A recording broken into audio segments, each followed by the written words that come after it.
Empiece, por favor. Muy buenas tardes tengan todos ustedes.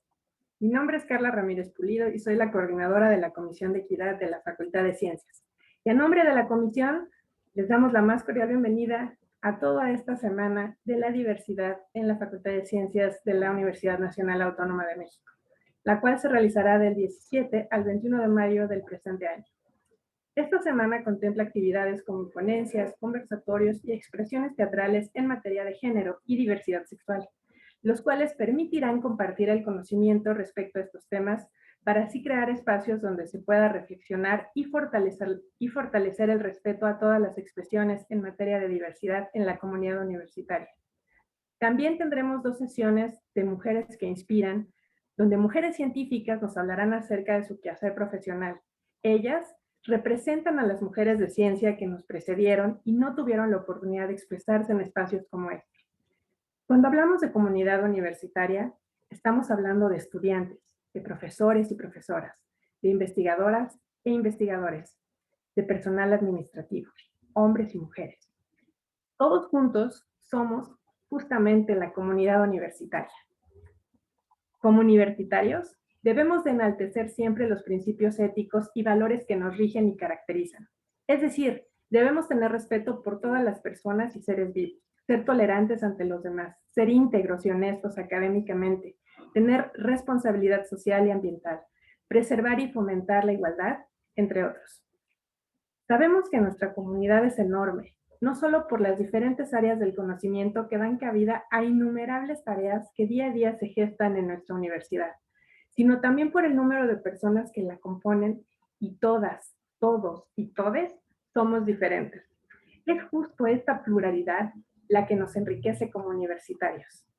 Es así que esta Semana de la Diversidad tiene como objetivo el poder reflexionar y conocer sobre diversidad sexual, orientación e identidad sexual, acerca de los derechos que tenemos todas las personas independientemente de nuestra preferencia sexual, que el género no solo es binario, femenino y masculino, es decir, hay un tercer género que es el no binario, que debemos de aprender a respetar al otro como una persona tan distinta a uno en formación, carácter, gustos y personalidad, entre otros, y a la vez somos tan parecidos, pues todos somos seres humanos, somos personas con historias de vida, con familias, con metas, con amistades y con ganas de salir adelante justo en este momento tan complejo que nos ha tocado vivir, dada la pandemia por COVID-19.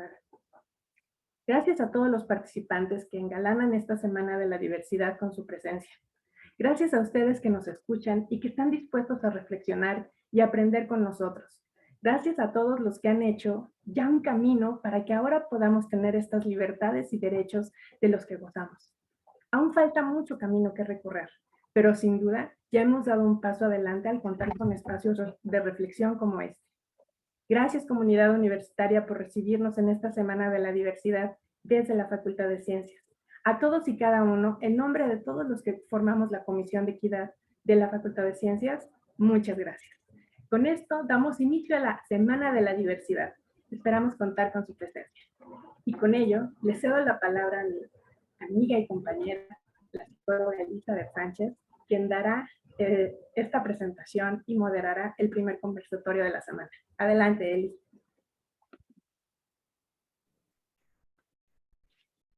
Buenos días a todas las personas que nos acompañan el día de hoy. Reitero con lo que ya dijo Carla, el agradecimiento que nos estén acompañando durante toda la semana.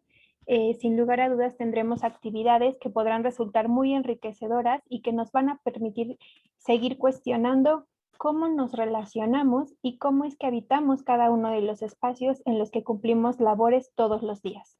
Para iniciar con estas actividades, hoy nos acompañan la maestra Alejandra Aranza Morales y el maestro Jesús Enrique Vázquez. Ellos nos van a hablar del tema discapacidad, enfermedad o expresión de diferencia.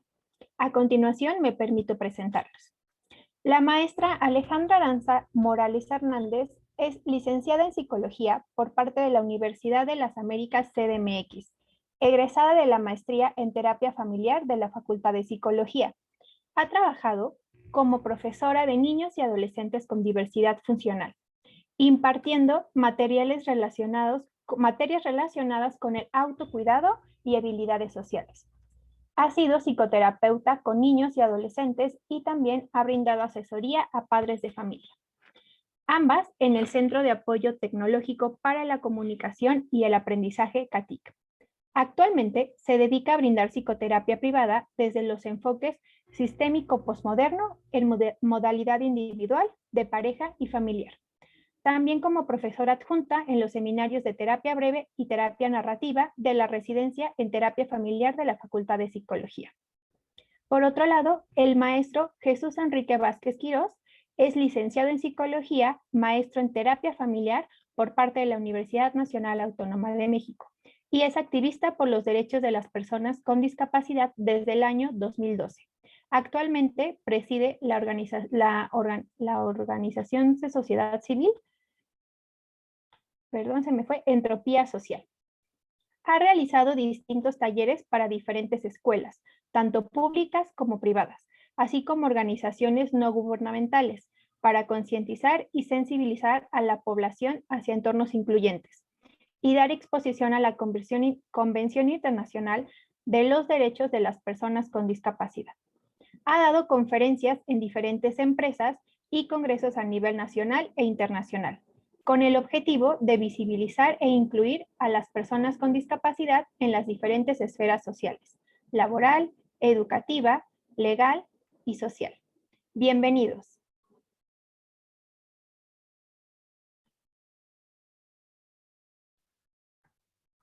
Hola, muchas gracias por tan bonita introducción. Hola, muchas gracias por invitarnos. Siempre es un gusto colaborar de alguna manera, a poner al frente el tema de la diversidad funcional en la mayoría de los espacios en que se habla de la palabra diversidad, porque creo que dentro de las diversidades es la más invisibilizada y creo que es muy bueno que se abran estos espacios para generar discusiones. Entonces, estoy muy entusiasmado y muy agradecido por la invitación. Sí, pues con todo esto, la verdad es que Kiki y yo preparamos algo en lo que nos gustaría involucrar mucho a las personas que están compartiendo este espacio. Entonces tenemos un montón de preguntas para ustedes que estaremos muy atentos para construir este diálogo entre todos, en donde podamos reflexionar y repensar nuestra postura ante la discapacidad o diversidad funcional. Y bueno, dicho esto, les voy a compartir la presentación, ¿vale?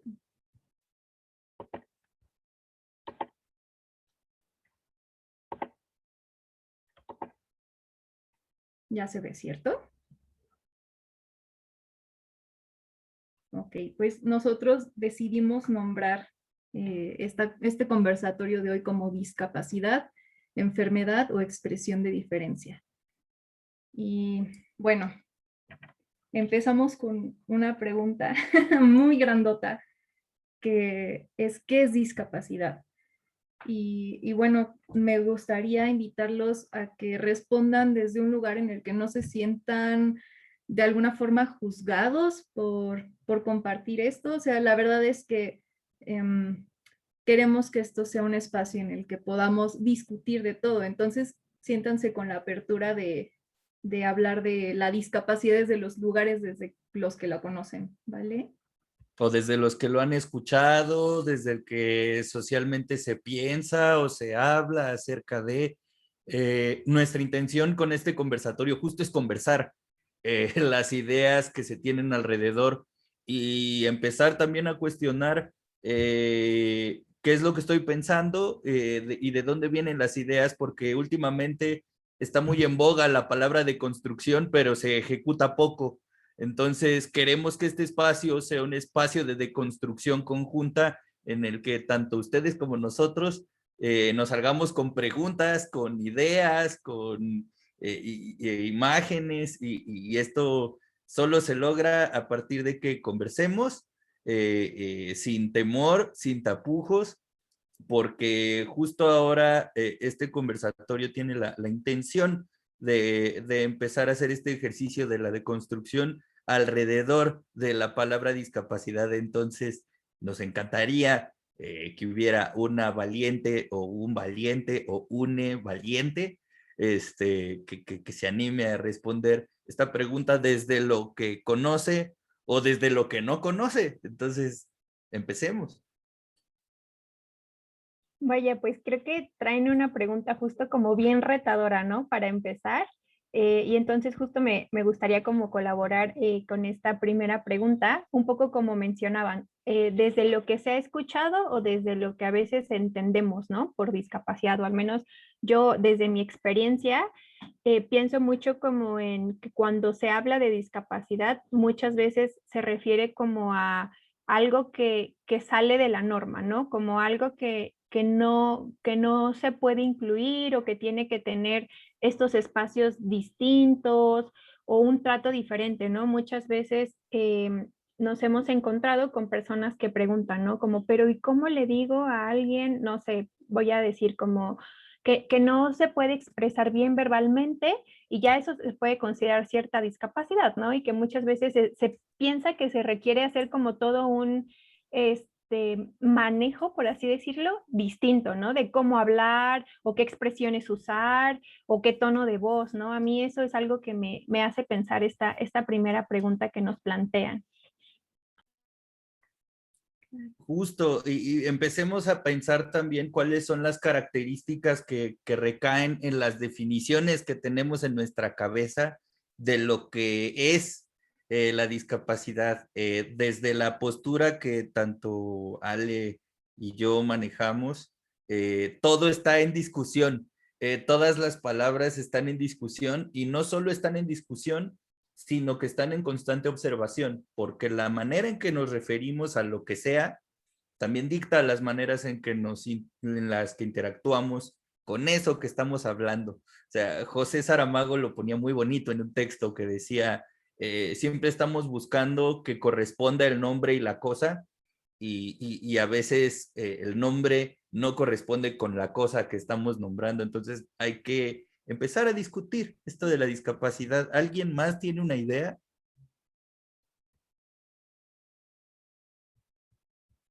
Parece que no, todavía no ha llegado ninguna pregunta o comentario, ¿cierto? Vale. Ok. Pues a mí me gustaría hablar, creo que para mí esto de la discapacidad ha sido todo un recorrido porque como que ubico mi vida antes de trabajar con la discapacidad, con personas con discapacidad, estando ahí y luego incorporando todas estas ideas que menciona Quique de cuestionarse, de pensar como que de pronto lo que se dice allá afuera es nuestra forma de interpretar ciertos fenómenos. Entonces yo no sabría desde cuál pararme, pero voy a intentar ponerme en qué he escuchado de la discapacidad estando en ese ámbito. Y creo que mucho tiene que ver con limitación, o sea, como estas preguntas de, bueno, ¿y cómo va a asistir a tal lugar? ¿No? O cómo se va a comunicar en tal lugar, o cómo va a participar en esto. Entonces se me hace como algo que de pronto parece súper distante, o sea, como una esfera que estuviera volando por otro lado, que tiene necesidades especiales, lo que sea que eso signifique, y que tenemos que incluir, pero desde como eso no se parece a mí. Entonces, más o menos esa es la idea que yo he escuchado y vamos, nada es inocente, ¿no? Desde la cual como también he conocido la discapacidad en su momento. Y aquí me gustaría intervenir también porque es bien chistoso, porque yo como una persona con parálisis cerebral no conocía la palabra hasta que alguien que no tenía una diversidad funcional me la dijo.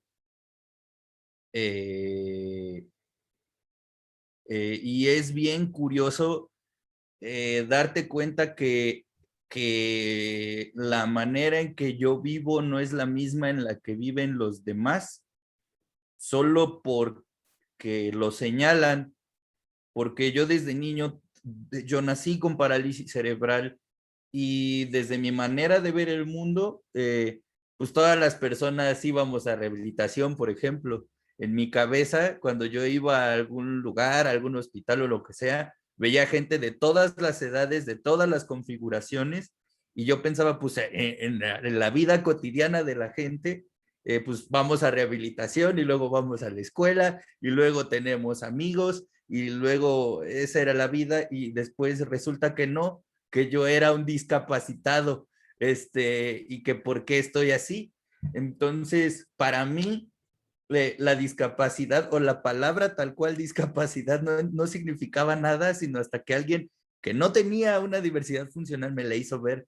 Entonces tengo un conflicto muy extraño con la palabra discapacidad porque de alguna manera define lo que he vivido, pero de alguna otra manera esa palabra no es mía, o sea, porque para mí mi condición no es una discapacidad. Yo nací con esto y así estoy. Y yo no veo que la gente china diga, ay, las personas con chinés, ay, las personas con güerés, que nacieron en condición de güerés. No, y es la manera en la que yo entiendo mucho el mundo de la discapacidad y por eso Ale y yo decidimos hacer juntos esta presentación porque es como cómo la visión cambia desde la mirada de alguien que tiene un cuerpo hegemónico a si la pones en la mirada de alguien que tiene un cuerpo diverso o considerado como un cuerpo con discapacidad. Claro, y que esto que mencionas, Kike, me parece como bien importante porque justo podemos mirar y hablar de algo desde los diferentes lugares de quien lo vive, ¿no? Y bueno, ya nos empezaron a contestar algunas personas, entonces me voy a permitir compartirles lo que nos han dicho. Isabela Muñoz nos comparte. Creo que la discapacidad es entendida a partir de la idea de que hay capacidades que todos tenemos que tener y aquellos que no las tienen son discapacitados. Por otra parte, Blanca Elizabeth nos menciona personas con alguna forma diferente para poder hacer cosas, ya sea de forma física o mentalmente, ¿no? Entonces podemos ver aquí diferentes observaciones y opiniones. También Paulina Medina Mora nos dice, creo que se relaciona mucho con la idea de falta, de que hay algo que no está o debería de ser diferente de cómo hemos entendido el cuerpo normal o cómo debería de funcionar. Y Eduardo Salazar menciona, comúnmente se piensa en discapacidad como no poder hacer algo o como debería poder hacerse. Ok. Y es importante, es bien interesante porque quisiera regresar a la opinión que nos ponía Blanca sobre personas diferentes, que tienen una forma diferente de hacer las cosas. Pensemos en cómo se reacciona ante esa diferencia, porque leído así, pareciera que este es un mundo bien tolerante y bien compasivo y bien comprensivo ante la diferencia. Pero cuando se habla de la discapacidad o de un cuerpo con discapacidad o con un cuerpo diverso, pues la tolerancia se acaba muy rápido o a veces ni siquiera existe. Entonces, ¿qué implicaciones tiene la palabra diferencia cuando se habla de una forma de diferencia? Porque además puedo arguir que para diferentes círculos o para diferentes grupos sociales, la palabra diferencia es un estandarte de orgullo, pero no para las personas con diversidad funcional. O sea, como que la palabra diferencia se convierte en un estigma o en un, ay, ahí hay algo diferente. Ay, sáquenme una lupa para ver cómo lo miro. Entonces, estaría también padre que nos sentáramos, que nos detuviéramos un poquito a, a pensar qué implicaciones tiene la palabra diferencia y hasta dónde lo diverso es diverso, hasta dónde la palabra diversidad es también una palabra que encapsula ciertas cosas y si te sales de esos límites que encapsula la palabra diversidad, entonces ya no juegas, entonces ya no eres del grupo de los diversos. Entonces, estaría también padre que reflexionemos al respecto. Claro, yo al escucharte, Quique, me quedo pensando un poco como que pareciera que hay diferencias con las que nos pudiéramos relacionar más y otras Exacto. nos parecen muy ajenas, ¿no? O sea, pienso en cómo en nuestra sociedad se privilegia mucho la vista o el lenguaje, la comunicación por medio del lenguaje verbal, ¿no? O sea, de usar la voz y de escuchar las voces. Entonces, me quedo pensando que, o sea, como que ya es un campo desconocido, ¿no? Así como pues, las personas que no pueden ver usan el lenguaje braille. ¿Quién sabe qué es eso? ¿Quién sabe cómo? Eso es para ellos, pero como que sí, sí hay, parece que hay diferencias que no son mucho más diferentes, que no son como algo que, digamos, yo también me relaciono. Y bueno, pienso que esto da para todas nuestras siguientes preguntas y diapositivas. Ya iremos como formando eso, pero ¿hay algún otro comentario por ahí respecto a discapacidad? Sí, justamente creo que tiene mucho que ver como con esto que están mencionando y que a mí me hizo pensar como en la diferencia, ¿no? O en esta, como decía aquí, que diversidad. Y yo me preguntaba, bueno, y cuando no entras en eso que se dice que es la diversidad, ¿dónde quedas, no? Porque entonces no puedes estar desde el lado de lo que es o se asume como normal, pero tampoco entras en lo diverso, ¿no? Y entonces como me da mucha curiosidad y me preguntaba, ¿desde dónde te relacionas? O cómo es que aprendes o cómo es que te reciben incluso los demás, ¿no? Sin importar, o más bien importando desde dónde están colocados. Y Dante Tristán nos pregunta, o bueno, su comentario es, buenas tardes, no creo que pueda dar una base clara para definir lo que es la discapacidad, pero tengo una pregunta, buenísimo, ¿no? No preguntas así, excelente. ¿El concepto de discapacidad depende del entorno y la cultura de la sociedad? Uy, uy, qué bonita pregunta. Gracias, Dante Tristán. Espero que con este conversatorio lo logremos responder. Y no sé qué te parece, Aranza, si pasamos a la siguiente diapositiva para empezar a tejer ideas al respecto. Sí, claro.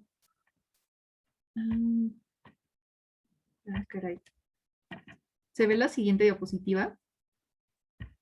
No. Aquí Ah, está. ya. Sí. Hagámonos esta pregunta todos. Estas definiciones que nos compartieron las personas que participaron y las definiciones que tienen las personas que nos están viendo, ¿de dónde y cómo la aprendí? Esa es la primera pregunta, porque ¿quién me dijo que eso era? O sea, yo sé que eso es. Yo dije que eso es, pero ¿de dónde y cómo aprendí esta definición?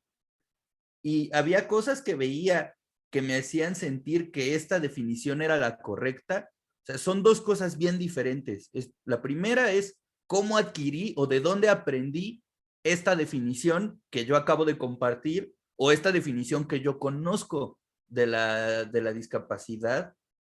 O puede ser que les pase como Aranza, que fue un camino en que yo pensaba de esta manera en un tiempo y después pensé en esto y después pensé en esto y luego dejé de pensar esto y luego me enojé con esta forma de pensar y así, un camino. O puede ser como en mi caso, que fue más bien un sopapo, o sea, de que yo tenía este cuerpo con el que yo nací y de repente descubro que soy una persona con discapacidad.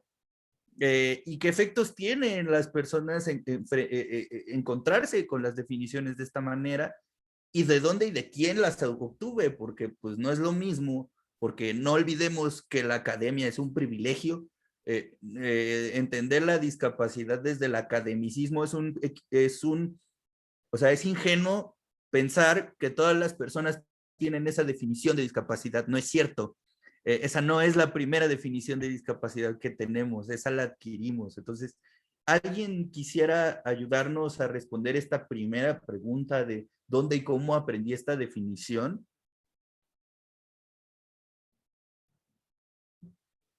Bueno, como vamos un poquito en retraso en Facebook, voy a empezar en lo que los demás van recibiendo como el mensaje completo. Justamente al escucharles, yo me cuestionaba como esto que decía, ¿no?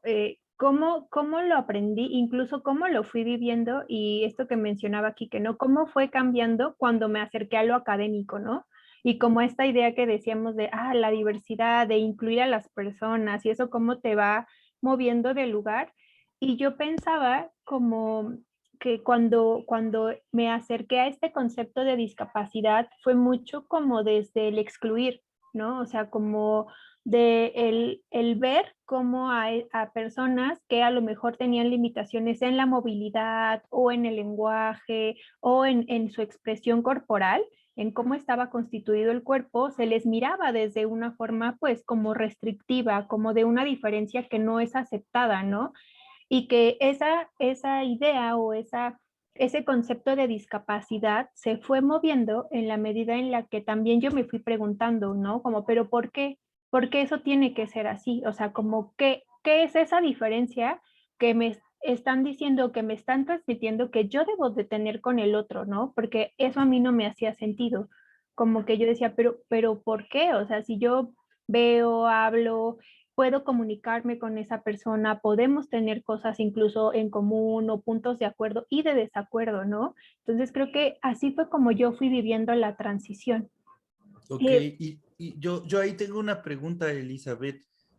¿Qué cosas veías que pasaban que a ti te parecían como restrictivas?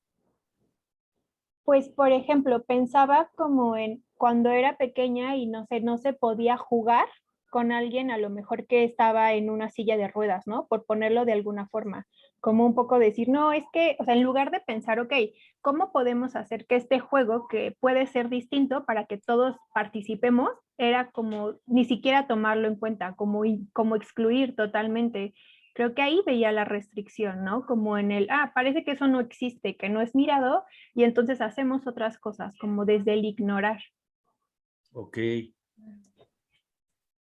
Y por Y- ejemplo, sí, perdón. Ibas a poner un ejemplo. no, más bien iba a leer el comentario de Blanca, Kike, pero no sé si tú quisieras hacer otra pregunta o te dio curiosidad algo. Es que yo estaba, a mí me interesa mucho conocer estas pequeñas anécdotas, como por ejemplo cuando eras niña y te decían que con este que tiene pies de rueda no puedes jugar. Y ya, ahí se reducía la interacción. Porque creo que desde la academia cometemos un pecado y un error horrible, que es decir, pues va cambiando, ¿no? O pues pasa, ¿no? O con el tiempo se da, y no es cierto, no se da con el tiempo. Hay prácticas que hacen que yo lo entienda. Hay personas que me dijeron que estas personas eran así. Hubo momentos en mi vida en que sucedieron cosas que yo dije, ok, esto pasa. O sea, una de las preguntas que a mí me surgían al escucharte era, ¿y en qué momento te diste cuenta de que de que era restrictivo? ¿De niña te diste cuenta? ¿O qué pensaste? ¿O qué pasó? No, pues justo creo que de niña más bien solo lo reproducía, o sea, como que no era algo que me cuestionara tal cual. Yo pensaría que me lo empecé a cuestionar mucho más cuando entré a la licenciatura, ¿no? Yo también soy psicóloga y creo que eso es bien interesante porque ahorita me pregunté en cuáles son los otros espacios en los que te lo puedes cuestionar, ¿no? O te puedes como confrontar a eso, cómo llega uno a ese momento, pero pensaba en que en algún momento, en alguna de las prácticas de la licenciatura, fuimos a un espacio donde había personas que vivían con síndrome de Down, ¿no? Y con diferentes tipos. Bueno, no sé si sea tipos la palabra, pero entonces yo ahí me pude dar cuenta, pues, de que no sabía nada, ¿no? O sea, como que justo de que lo que yo creía no se acercaba, ni tenía como un contacto, o sea, justo ahí me di cuenta de que no te había convivido, ni dedicado espacio, ni tiempo a mirar a cualquier persona con discapacidad, ¿no? O sea, creo que el tener contacto con personas con síndrome de Down fue como un primer momento, pero de ahí yo dije, pero ¿por qué? O sea, ¿por qué tuve que llegar hasta la licenciatura para preguntarme qué cosas podían hacer en general las personas con discapacidad, ¿no? Y que yo salí de esa práctica así como impactada, pero tengo que decir también como muy cuestionada de por qué eso era algo que yo no había mirado antes, ¿no? Porque no había estado en mi vida presente. Y un poco yo miro en tu reflexión, Eli, te puedo decir, Eli, antes de seguir, okay, en tu reflexión, Eli, miro la respuesta, ¿no? Porque decías, la actitud era ignorar y después te preguntas, ¿Por qué nunca había estado en contacto con esto? Pues porque la actitud era ignorar. O sea, se dan cuenta cómo si definimos de manera vaga, volvemos a poner distancia con el fenómeno. Entonces, a mí me gustaría saber las experiencias que han tenido las personas, las frases que les han dicho a las personas que nos ven, de cómo aprendió la definición que conoce la discapacidad y sobre todo, qué cosas veía en su entorno o qué cosas pasaban a su alrededor que le hacían sentir que esta definición era la correcta, que estaba bien. Si yo, por ejemplo, entiendo que las personas con discapacidad son los raros y yo veo que los aíslan en un lugar aparte de donde están todos los demás, entonces yo entiendo que sí son los raros, que yo tengo la definición que es, porque pues a los raros los separan, ¿no? Un ejercicio así, me gustaría saber si hay alguien que nos mira ya, tiene algún recuerdo o alguna anécdota al respecto. Creo que hay unos comentarios alrededor de esto, ¿no? Sí, si quieres, los leo, Aranza, y creo que el segundo tiene que ver un poquito más con lo que Quique pregunta, pero se enlazan y son ambos de Blanca Elizabeth. Entonces ella nos dice, pues lo aprendimos a lo largo de nuestra vida. Vamos aprendiendo y luego también vamos viendo otras perspectivas. Y posteriormente ella también nos dice, yo jamás en mi vida he tenido una formación al respecto. Estudié ingeniería y ahí ni de broma que se busquen abordar estos temas. Y volvemos a este círculo vicioso, ¿no, Eli? De cómo es que estuve apartada de esta gente, pues porque ni de broma se abordan estos temas en ningún espacio. Por eso siempre que hacen un foro así de vamos a hablar de diversidad, vamos a ver qué tan diversa es tu diversidad, porque muchas veces el tema de la discapacidad se queda fuera. Ale, ¿tú quieres decir algo? Bueno, Aranza, ¿tú quieres decir algo?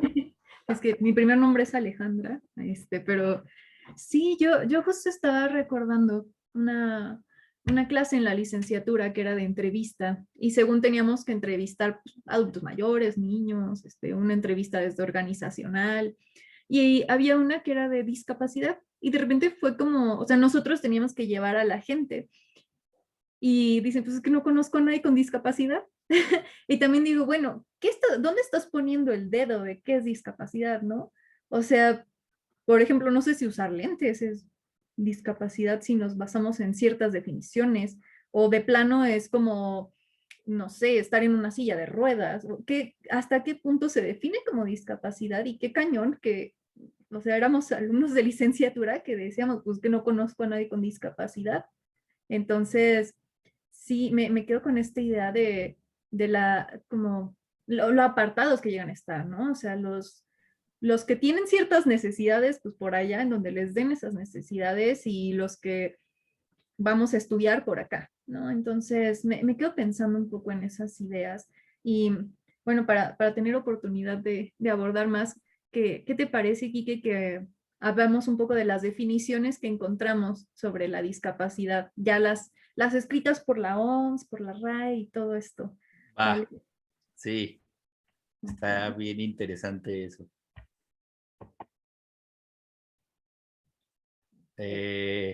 Aquí tengo que hacer una distinción importante. Esta definición es de la Organización Mundial de la Salud, de la mano con el CIF, que es la Clasificación Internacional de Funcionalidad, y dice que es un término genérico que incluye déficits, limitaciones en la actividad y restricciones en la participación.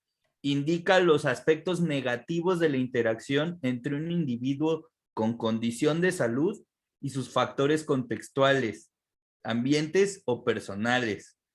Ojo, porque acá se hace muchísimo énfasis en la funcionalidad porque pues es basado en la clasificación internacional de funcionalidad. Esta es una definición de discapacidad.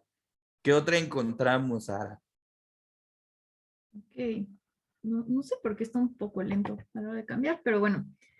Aquí hay otra de la OMS, pero esta está en armonía con la Comisión de Personas con Discapacidad. Es una definición de 2005, pero realmente hallamos que no ha habido tanto movimiento desde entonces, que habla de la discapacidad como un término general que abarca las deficiencias, limitaciones de la actividad y las restricciones de la participación. Las deficiencias son problemas que afectan a una estructura o función corporal. Las limitaciones de la actividad son dificultades para ejecutar acciones o tareas y las restricciones de la participación son problemas para participar en situaciones vitales. Y cuántas veces dije problemas y dificultad en esta definición, ¿no? Por lo consiguiente, la discapacidad es un fenómeno complejo que refleja una interacción entre las características del organismo humano y las características de la sociedad en la que vive. Tenemos más.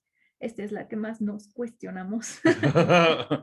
La RAE, que es la forma facilona de cualquiera de ganar un argumento, es referirse a la RAE, ¿no? Pues la RAE dice que la discapacidad es una situación de la persona que por sus condiciones físicas o mentales duraderas se enfrenta con notables barreras de acceso a su participación social. Y de nuevo, vean cómo se recarga mucho en las condiciones físicas o mentales, aunque todas están haciendo como un señalamiento así, como un salpicadito en el acceso a la participación social. Tenemos ahora la de la Comisión de los Derechos de las Personas con Discapacidad, que dice que reconociendo que la discapacidad es un concepto que evoluciona y que resulta de la interacción entre las personas con deficiencias y las barreras debidas a la actitud y al entorno que evitan su participación plena y efectiva en la sociedad, en igualdad de condiciones con las demás. Y bueno, el cambio que nosotros más vemos es que ya se habla más de que tal vez la discapacidad no es de la persona, sino del entorno discapacitante. Y que aparece en la interacción. ¿Qué Claro. quiere decir esto? Que pasa un poco como me pasó a mí cuando descubrí la definición de discapacidad. Pasa que yo no sabía que tenía una discapacidad, sino hasta que otro en su interacción me hizo notar que yo era distinto, me hizo notar que yo no pertenecía al grupo de los normales y entonces caí en la categoría de persona con discapacidad, porque aquí, si se dan cuenta, la definición no se recarga en las deficiencias, las menciona, pero en donde hace el énfasis es en esta interacción entre la persona con su entorno. Entonces, justo pusimos estos poquitos ejemplos que son como definiciones muy entre comillas oficiales, y quiero que comparen lo que ustedes conocían o sabían de la discapacidad y vean a cuál de las definiciones que se presentaron se parece más. Porque lo que más me choca de la academia en general es que apela mucho a ser políticamente correcto en el tema de la discapacidad, y pues lo políticamente correcto, sorpresa, nunca ha cambiado nada, ni nunca ha ayudado a nadie.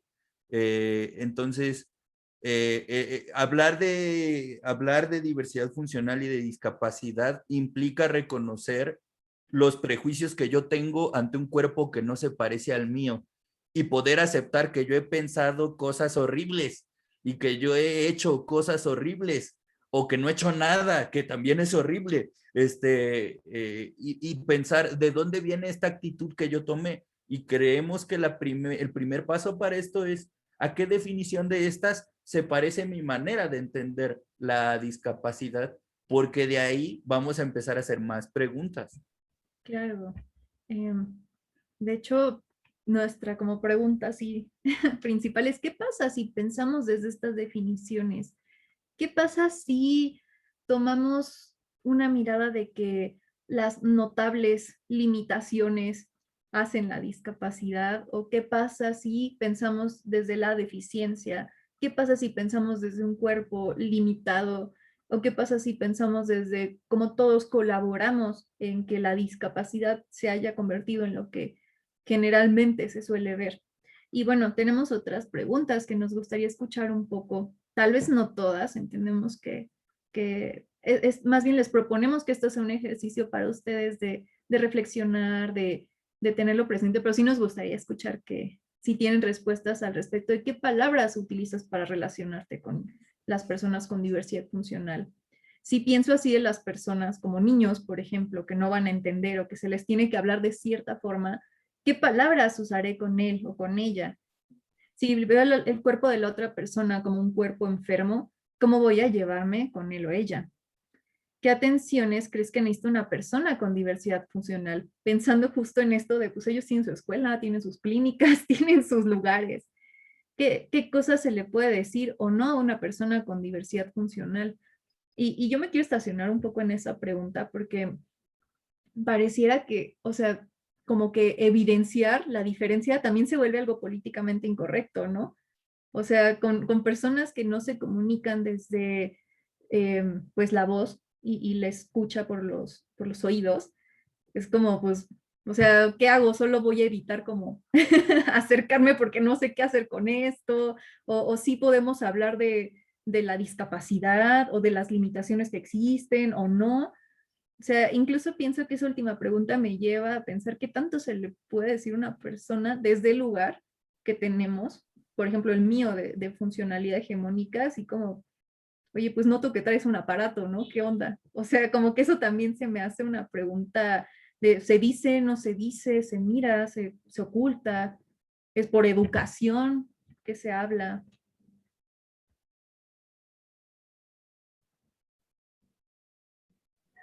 Yo estaba pensando en cómo la diferencia en otros círculos sociales es cuestión de orgullo. Si tú perteneces a la comunidad LGBT, es cuestión de orgullo. Si tú eres mujer, es cuestión de orgullo. Si tú eres afrodescendiente, es cuestión de orgullo. Pero si tú eres una persona con discapacidad, ¿de qué hay que estar orgulloso? Esos son los raros, esos son los que necesitan rehabilitarse, son los que necesitan normalizarse primero y ya luego que participen. Yo pensaba, ¿de dónde viene esta distinción que hacen los grupos diversos de que la discapacidad no es un motivo de orgullo? O sea, pensemos alrededor de esto. ¿Cuáles son las palabras que se han usado o que tú has usado como persona para referirte a la discapacidad que te impiden mirar que vivir con el cuerpo que tienes es motivo de orgullo? El que sea, como sea. Y pensemos cuáles de estas definiciones son más un obstáculo que un aliciente para pensar distinto. No estamos diciendo que haya una definición correcta o incorrecta, estamos hablando o pensando de qué posibilidades brinda cada definición. Porque, podríamos hablar horas de estas implicaciones. Justo, no sé si me permitas como compartir de lo que estábamos hablando ayer, Ara. Sí, solo que creo que también ya hay un comentario por ahí. Ok.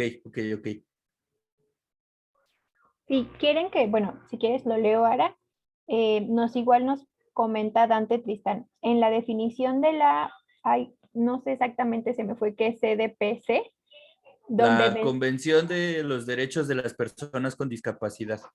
gracias, Quique, donde menciona la igualdad de condiciones, podría indicar que si todo el mundo estuviera en silla de ruedas, entonces el estar en silla de ruedas no sería una discapacidad. Exacto. Porque el mundo estaría pensado para que todas las personas en silla de ruedas pudieran estar libremente en el mundo. Entonces, no habría condición de discapacidad si no solo si todo el mundo anduviera en silla de ruedas, si todo el mundo estuviera pensado para que una persona en silla de ruedas pueda habitar libremente, al igual que una persona bipedeste. Claro, yo pienso mucho como en los diseños arquitectónicos de las ciudades en las que vivimos, ¿no? Pues yo soy de la Ciudad de México y pues es una ciudad que se piensa como cada vez más para arriba, ¿no? O sea, hay que habitar más, pero pues todo en función de en un espacio pequeño, vámonos para arriba. ¿Y cuánto de eso involucra elevadores, no? O en caso de un sismo, yo vivo en un 10º piso, bueno, yo no vivo en un 10º piso, pero imaginando que sí, y que vivo con alguna limitación de movimiento, que tengo que ayudarme de una silla de ruedas o de bastones o de algo, pues aunque haya elevador, pues está complicado, ¿no? Entonces yo pienso mucho que esto también reta la idea de cómo se han construido las ciudades en las que habitamos. Y pues no Claro, sé. y un poco como con todo esto que dicen, sí, yo me siento muy confrontada, está muy padre. O sea, pienso que lo que querían hacer en mí ya lo lograron, al menos. Y un poco justo me hacían recordar como que de pronto yo me he encontrado, por ejemplo, con maestros en general, que la pregunta que se hacen es justo esta que tú decías, Sara, y que un poco me hizo pensar en lo que decía Quique de lo políticamente correcto, ¿no? Como más que preguntarse desde dónde lo están mirando o como qué es lo que están considerando al interactuar con alguien con discapacidad, lo que llegan preguntando es cómo le hablo, ¿no? O qué sí le puedo decir y qué no le puedo decir, o qué tendría que considerar del otro, no de mí, porque yo estoy bien, ¿no? O sea, como yo no tengo nada que trabajar o cuestionarme, sino que tengo que encontrar todavía algo que el otro extra tenga que hacer, ¿no? O sea, eso se me hizo como muy interesante y creo que es algo que se puede observar mucho en toda la universidad, ¿no? Hace ratito Blanca nos decía que eso es algo que apenas se está viendo, que apenas se está escuchando en la UNAM y que sí es cierto, ¿no? Yo me preguntaba cuántas veces se habla de esto, pero desde el profesor cuestionándose o valorando o haciéndose preguntas de las palabras que usa. Claro, y de las medidas que toma al respecto, porque podríamos hablar de los procesos de enseñanza-aprendizaje, cómo están estandarizados para un solo estilo de aprendizaje, cómo las calles están diseñadas para un solo tipo de tránsito, cómo todo está pensado con un cuerpo o con una funcionalidad ya preestablecida en la cabeza y qué tanto eso limita tu manera de ejercer lo que haces y qué tanto dejas fuera a personas que se van saliendo que se van saliendo o que están de entrada fuera de esta concepción del cuerpo. Y yo pienso en cómo esto, o sea, esta percepción tan limitada de la funcionalidad y de la discapacidad hace que no lo veamos como parte de la naturaleza humana. Y entonces cuando tu cuerpo empieza a perder facultades porque de manera natural el cuerpo envejece y pierde facultades, entonces pasas de ser una persona a ser una persona con discapacidad, ¿no? Cuando nunca te has preguntado qué tantos espacios estoy brindando, qué tantas oportunidades existen, qué otras formas de comunicación hay, y entonces qué tanto la bronca es de nosotros que tenemos un cuerpo diverso y qué tanto es de la gente que nunca se ha cuestionado para desde dónde está mirando y qué implica entonces la tan mentada inclusión. Eh, Creo, y es justo lo que queremos empezar a detonar es en las personas que nos ven. Yo quisiera hacer una pequeña pausa para hablar brevemente. Hace rato usé el término de funcionalidad hegemónica. Me gustaría hablar un poquito a qué me refiero con eso. Me refiero a que parece como esto que tú dices, Quique, que todo está diseñado para cierto cuerpo, o hasta para ciertas mentes, ¿no? Cierto funcionamiento de entender el mundo. Y cuando me refiero a hegemonía, hablo un poco de eso, de que pareciera que es como lo que se impone a los demás. El ver con los ojos es algo que se impone a los demás. El caminar con las piernas y los pies es algo que se impone. Y yo me considero, bueno, vamos, les digo esto de los lentes y todo. Siento que la funcionalidad hegemónica es algo que también debería cuestionarse, qué tanto es, pero que realmente yo la pienso desde un lugar en el que como que tu cuerpo embona con las exigencias que se le da a los cuerpos hasta cierto grado y que a fin de cuentas se le impone a los demás. Solo quería hacer esa aclaración para quienes no estén familiarizados con esa idea. Entonces, pues no sé, Quique, ¿cómo ves si nos pasamos a la siguiente diapositiva que hablamos más de justo el lenguaje que utilizamos? Justo. Y justo quiero agarrarme de este autor que es un terapeuta que los sistémicos adoramos con locura, que se llama Tom Anderson.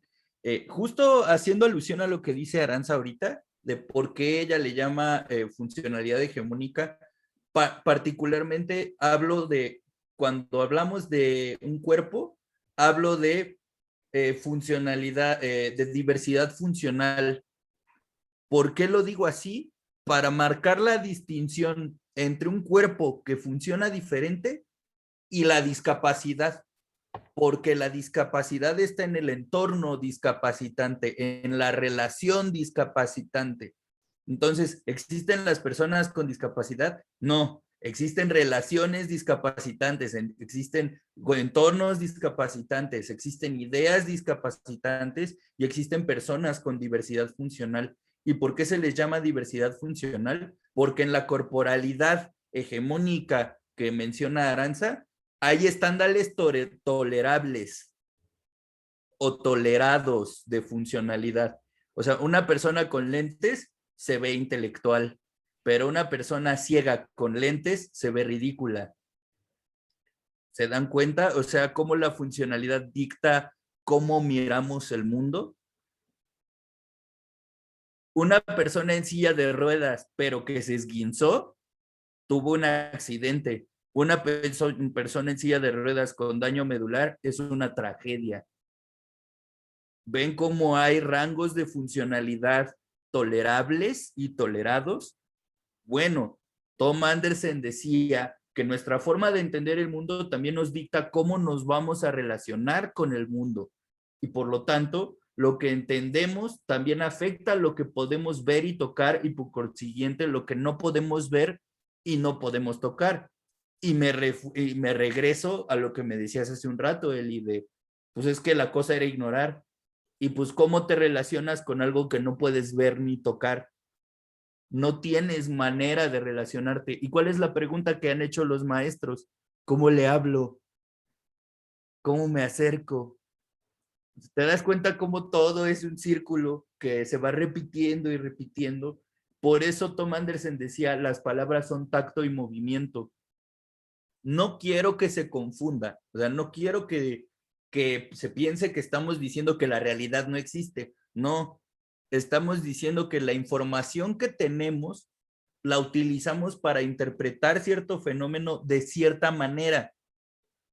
Y la manera que se utiliza para interpretar la realidad de las personas con una diversidad funcional, pues no es a nuestro beneficio, no es la mía. A mí no me preguntan, o sea, a mí me ven como un algo con lo que no me relaciono. Y el círculo, por cómo explica Tom Anderson que se da esta prefiguración de cómo nos relacionamos con el mundo, es a través de los prejuicios.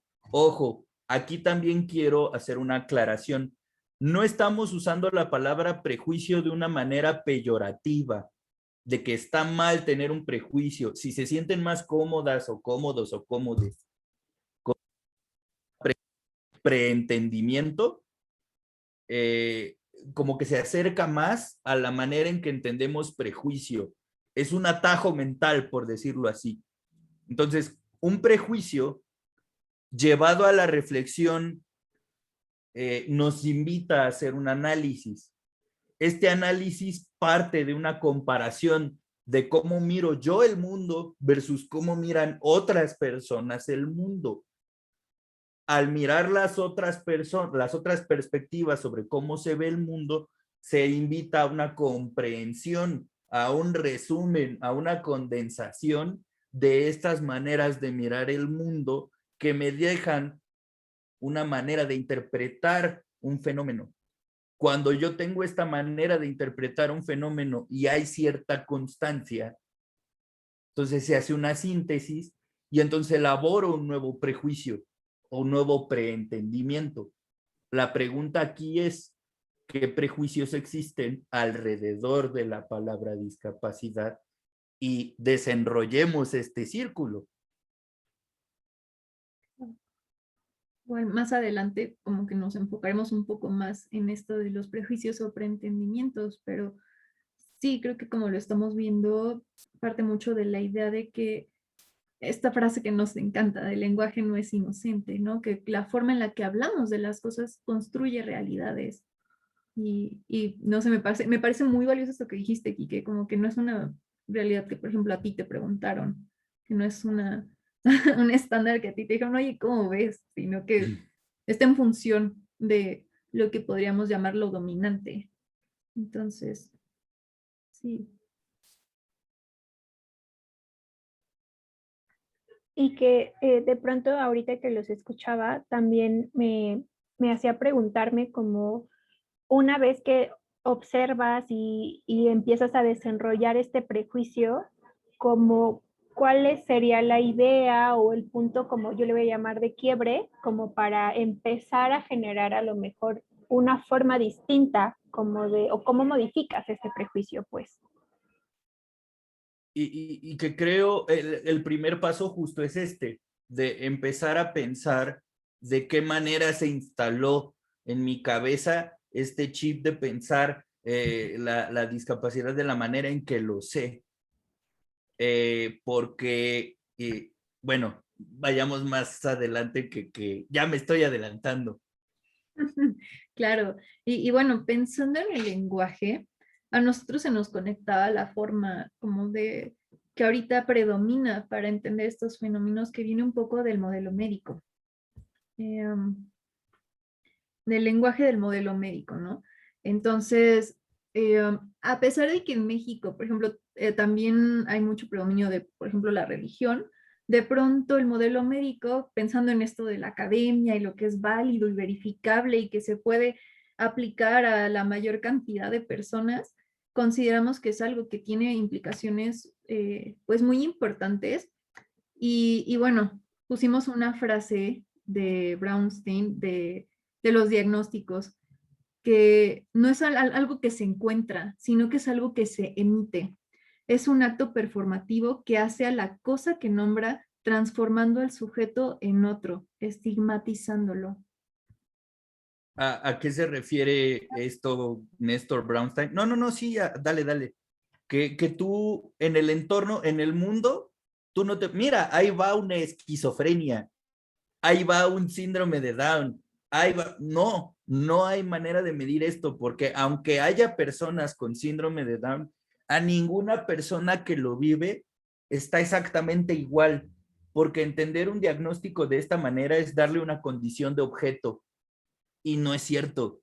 Un diagnóstico no es un objeto, es un acto que alguien más emite, y es más, emite se me hace una palabra muy amigable, porque muchas veces el diagnóstico se impone, no se emite. ¿Y a qué me refiero con esto? Con los alcances que puede llegar a tener. Ojo, no digo que el conocimiento médico sea inútil. Digo que la manera en que se usa la información de los médicos no permite que las personas que estamos en una condición de diversidad tomemos un lugar de sujetos, por decirlo de una forma.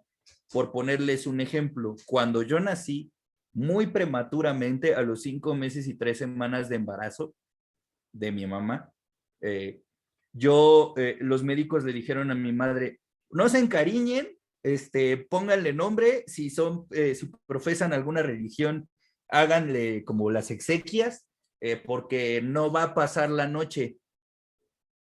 Y pues aquí estamos 33 años después. A esto es a lo que me refiero cuando digo que el diagnóstico se impone, que yo sé qué es lo que tiene, y como sé qué es lo que tiene, sé cuáles son sus alcances, y como sé cuáles son sus alcances, entonces tus interacciones con este ser humano o esta persona humana serán regidas por este diagnóstico que está siendo impuesto. Entonces tú ya no eres una persona, eres un diagnóstico bajo el cual las personas deciden relacionarse, y cada diagnóstico, o me atrevería a decir osadamente, cualquier diagnóstico remite casi automáticamente a el otro es diferente a mí y el otro está enfermo. ¿Y qué consecuencias tiene?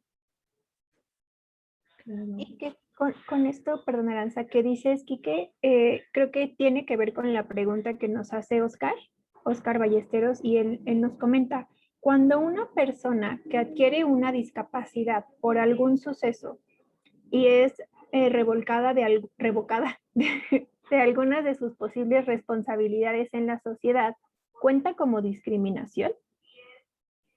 Híjole, es una pregunta muy difícil porque de alguna manera sí, pero se está poniendo el ojo en la persona que adquirió una o que está en condición de discapacidad, pero no en que un sistema es incapaz de hacer que una persona con diversidad funcional pueda ser responsable de sus obligaciones por sí misma.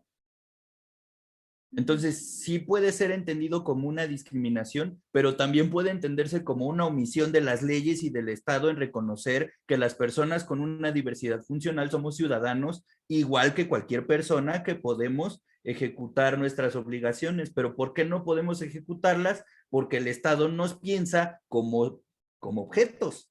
Las personas con diversidad funcional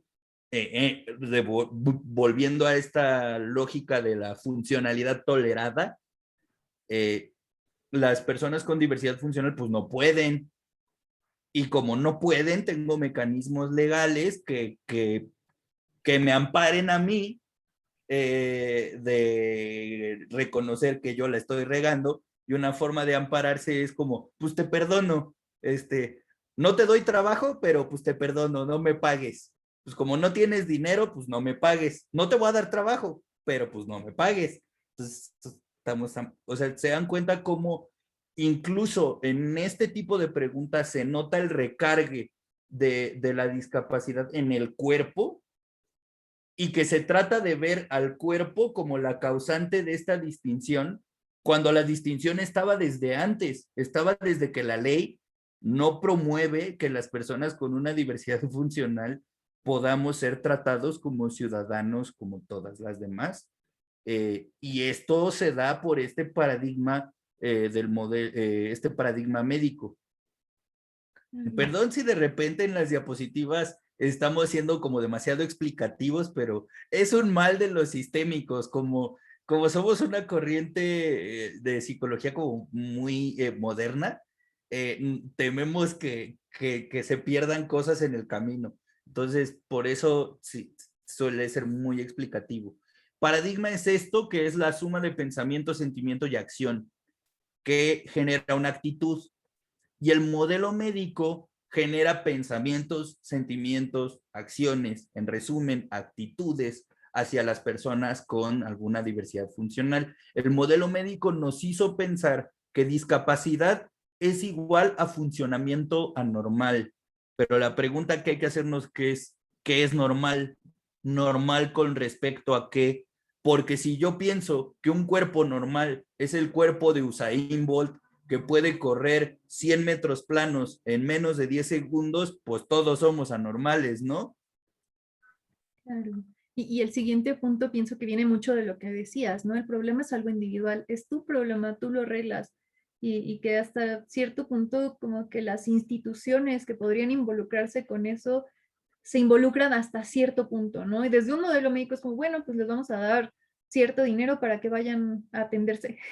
Mucho más allá que hacer de las personas con diversidad funcional personas partes de la sociedad que puedan ejercer sus derechos y obligaciones con libertad. El modelo médico está centrado en lo que no se puede hacer. Esta persona no ve, no escucha, no se mueve, no hace, no piensa de cierta manera, no piensa con cierta velocidad. Entonces, esto tiene que ser corregido, tiene que ser arreglado. Las personas que están así son fallas en la Matrix que hay que manejar. No son personas, no, son fallas en la Matrix. Esa es la manera en la que el modelo médico nos ha enseñado a pensar en la discapacidad. Y entonces esto genera cosas como, ¿para qué lo llevamos al parque si ni puede ver? ¿Para qué lo llevamos a la escuela si ni escucha? O ni me entiende, tiene autismo. O ni va a entender, tiene una discapacidad intelectual. No, está tonto, pues qué. O sea, estas actitudes están centradas en esta idea de lo que no se puede hacer. cuando no hemos pensado que, por ejemplo, muscularmente las personas con síndrome de Down son mucho más hábiles que el promedio. Físicamente, motrizmente, muscularmente, la complexión de una persona con síndrome de Down es mucho mayor que una persona promedio, pero eso no se ve. Eso no se ve. Lo que llama la atención es que pues piensa en una velocidad distinta o que tiene cardiopatías que puede hacer que muera prematuramente, pero pues, ¿qué muerte llega a tiempo? O sea, todas las muertes son prematuras. Aunque la persona tenga 115 años, su muerte siempre es vivida como algo prematuro. Entonces, este pensamiento de centrarnos en lo que no se puede hacer para corregirlo viene del modelo médico. Claro. Y que también la solución a esta problemática parece ser ir con los profesionales. Y yo lo recuerdo porque al yo trabajar con personas con discapacidad o diversidad funcional, eran personas que iban con chorrocientos médicos, que iban a los CRITs, que iban a rehabilitación, que tenían terapia de lenguaje, de aprendizaje, psicológica. Ya era como el paquete, incluso hasta se llegaba a vender como un paquete, ¿no? Pues pagas cierta cantidad y ya tienes como el paquete de la de aprendizaje, la de lenguaje y la psicológica, ¿no? Entonces, eso también nos hace pensar, bueno, ¿cómo se está entendiendo esto? ¿Cómo? A mí eso me hacía pensar como, bueno, ¿neta es necesario tanto? O sea, yo pienso que mínimo desde mi postura como terapeuta es como, si hay un problema, está bien la terapia. Si no hay un problema, ¿a qué construimos? ¿En qué objetivos nos basamos? ¿No? Y parecía que aquí el objetivo es corregir. Ni siquiera acompañar, ni siquiera generar espacios para cuestionar, solo corregir algunas cosas. Si alguien está haciendo mucho ruido, ¿cómo le hacemos para que deje de hacer ruido? Porque es incómodo. Si alguien está teniendo ciertos movimientos estereotipados, creo que se les llama así, de golpear cosas, ¿cómo le hacemos para que deje de golpear cosas? Mucho más allá de entender qué es lo que está pasando, ¿no? O sea, recuerdo experiencias de niños que les molestaban los sonidos fuertes, y por eso, no sé, golpeaban objetos o se ponían a llorar o se ponían a gritar. Y más allá de decir así como, ok, ¿qué está pasando alrededor que esta persona se está poniendo así? Era como, bueno, ayudémosle a que deje de hacer esto para que podamos seguir con la clase. Y bueno, esto lo digo con mucho amor y respeto a mi trabajo anterior, que está involucrado en un sistema que así se le mira a la discapacidad. Y es que justo es eso, o sea, al pensar que se necesita ir con profesionales, les cuento mi lado de la banqueta. Como persona con parálisis cerebral, al que su esperanza de vida la impusieron a un día, ¿qué es lo que sucede? Que las formas de interacción y de entender la discapacidad se restringen a corregirlo y se restringen a hacerlo desde la infancia para que reduzca como el avance de la diversidad funcional. Pero ¿qué pasa cuando la persona con diversidad funcional ya llega adulto? Ya no saben qué hacer. Es como, pues yo esperaba que te murieras al día y ya tienes 33 años, ¿ahora qué? Y es el problema de pensar que la solución es solo ir con los profesionales. Para que me entiendan a qué me refiero, es cuando yo tuve la oportunidad de decidir si yo quería tener más cirugías, porque las tuve, para corregir mi marcha, yo les dije a mis padres, ¿saben qué? Todo muy bien, agradezco lo que decidieron hacer por mí, entiendo que era por mi bien y por mi salud, pero yo no quiero caminar derecho.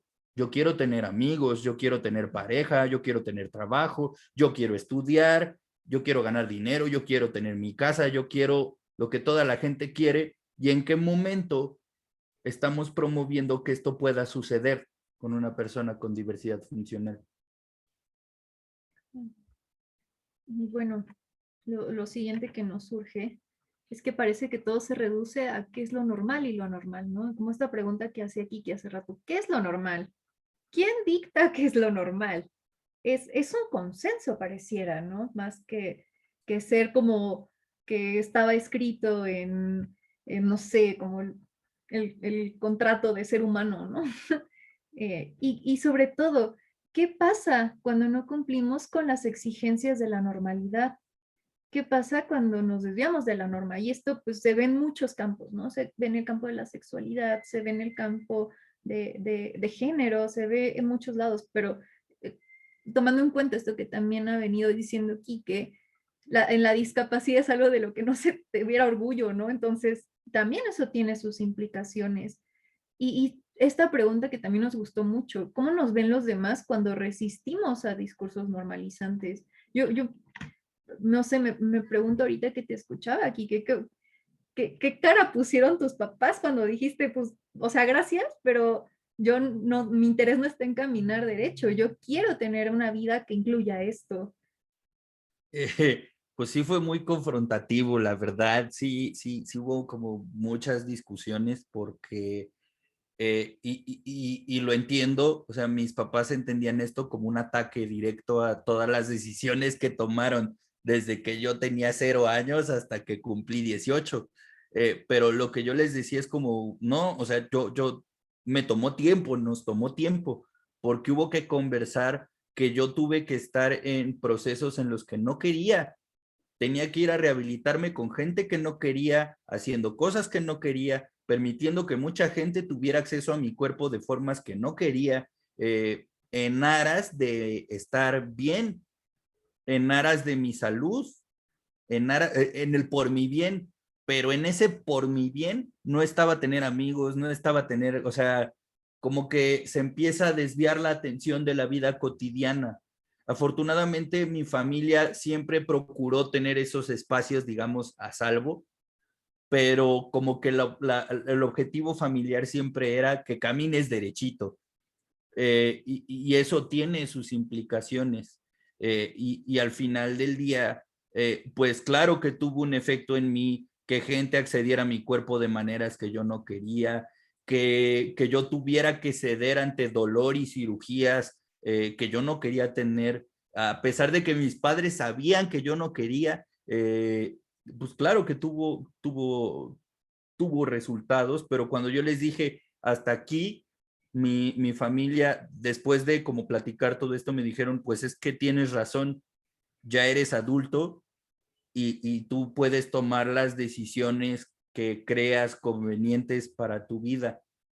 Pero qué tanto este mismo predicamento que yo viví, lo hemos vivido todas y todos y todes, ¿no? De ya soy adulto, ya soy responsable de mis decisiones, ¿no? ¿Qué tanto nos hemos enfrentado a este cuestionamiento? Y me gustaría saber si alguna de las personas que nos están viendo podría ayudarnos a responder alguna de las dos últimas preguntas. ¿Qué pasa cuando no has cumplido las exigencias de la normalidad?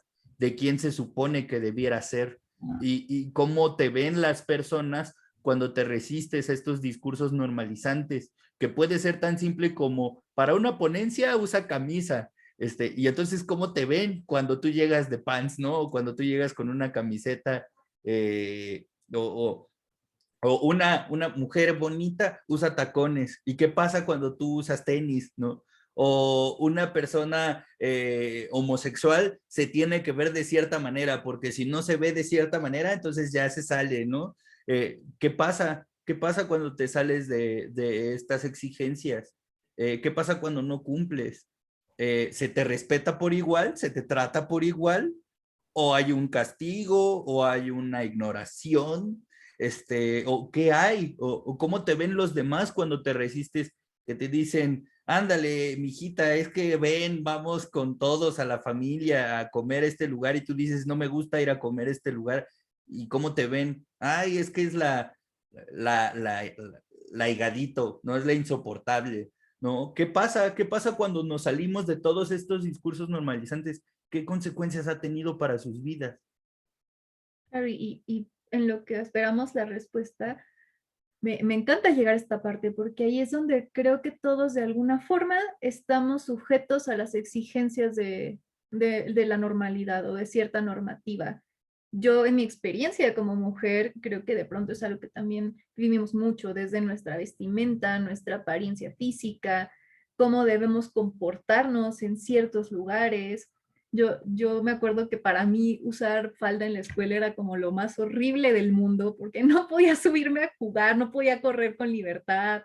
o sea, hasta cierto punto en la adolescencia, como, ay, qué flojera, me tengo que pilar, o sea, claro que son esos momentos que todos nos vemos de alguna forma como involucrados en esto. Entonces, no sé si alguien quisiera compartirnos un poquito estas algunas respuestas o pensamientos que les hayan surgido a partir de estas preguntas.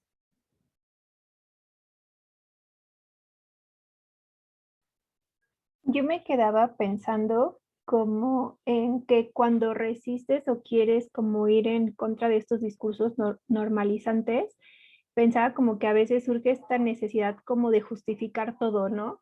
O de tener Ujú. como una súper excusa para no hacerlo, ¿no? O sea, pensaba como, por ejemplo, cosas que pasan en las familias, ¿no? Y que tú dices de pronto como, yo no quiero ir a ver a tal tía, ¿no? Pero no puedes decir, es que no quiero ir a ver a mi tía, sino que tienes que decir, no, es que tengo trabajo, o híjole, es que tengo mucha tarea, o no es que estoy muy cansada, pero no se reconoce abiertamente la necesidad o, o el deseo de las personas de hacer algo distinto que puede salirse de lo normal, ¿no?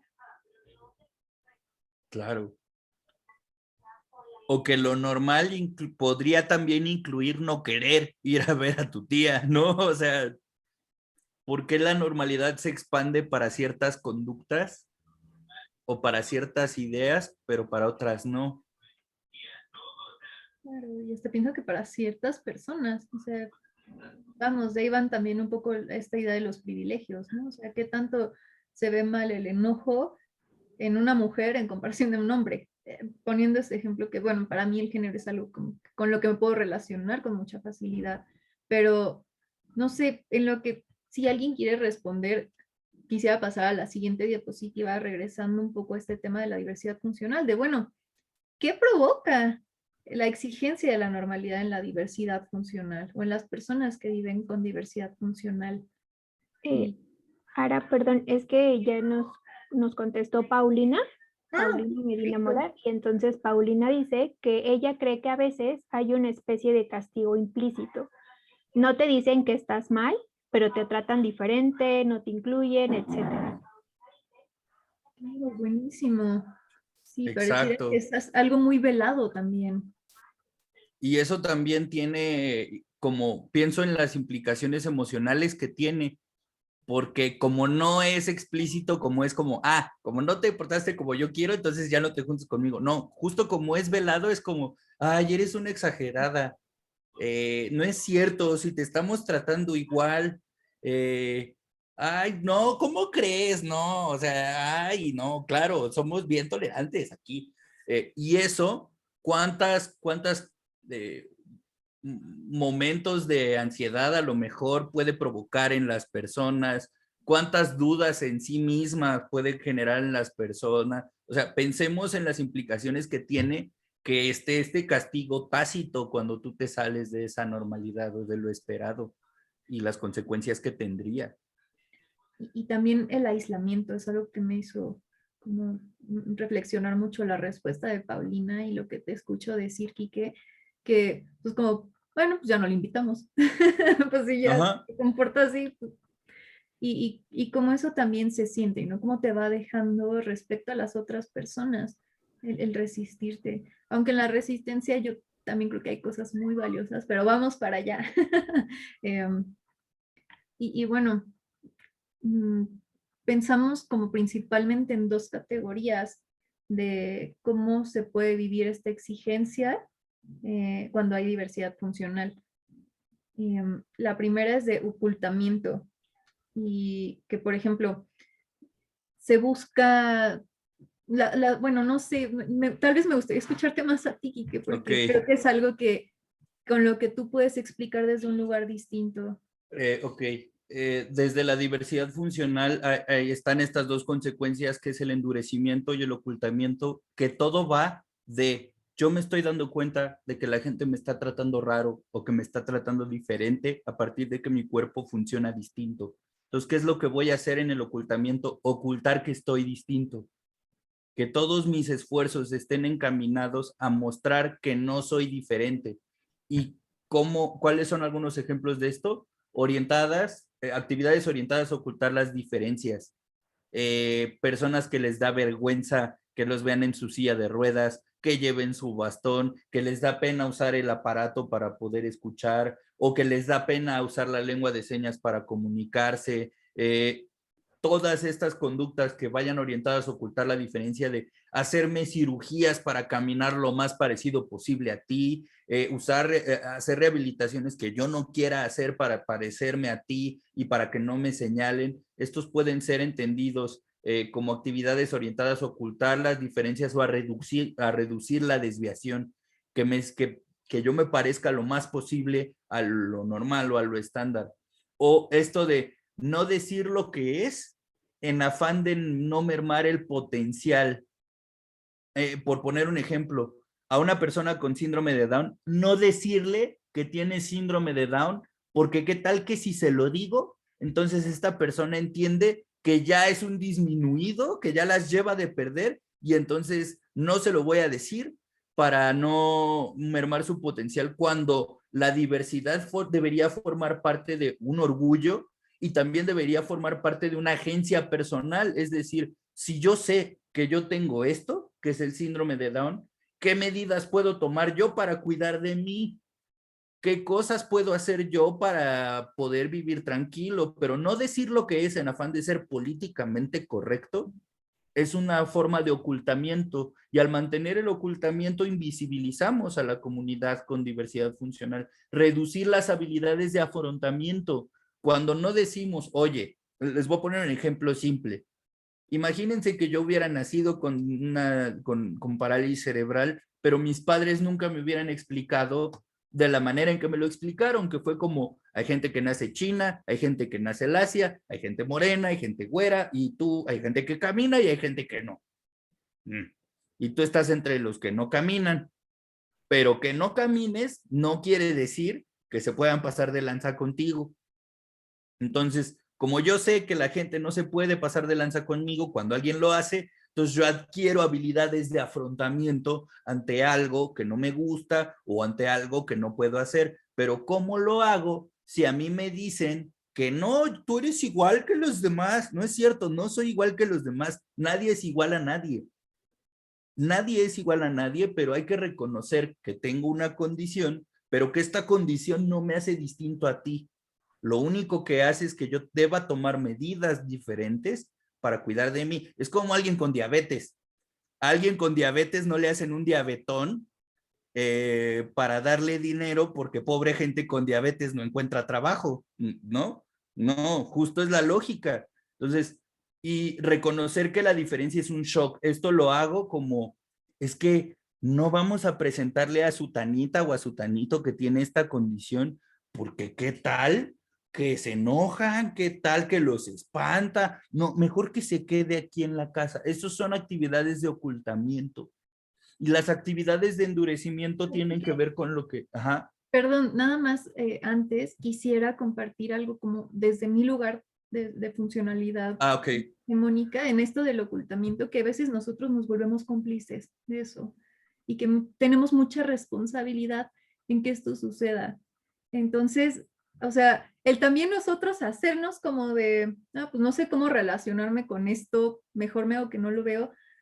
Híjole, también tiene implicaciones muy, muy fuertes de las que creo que todos deberíamos reflexionar un poco, porque pienso en el fenómeno de la discriminación, como lo que tú mencionas, ¿no? O sea, como el no reconocer ciertas cosas, pues te hace no ver la misma discriminación, y que eso está durísimo, y que es algo que nosotros llegamos a hacer, como a veces sin la intención, pero desde estos lugares. Entonces, no sé, me emociona mucho escucharte, porque también creo que a todos los que nos hemos preguntado cómo me relaciono, a lo mejor no hay una guía, ¿verdad? Pero a lo mejor sí hay ciertas consideraciones a tener presentes de qué cosas no me voy a volver cómplice.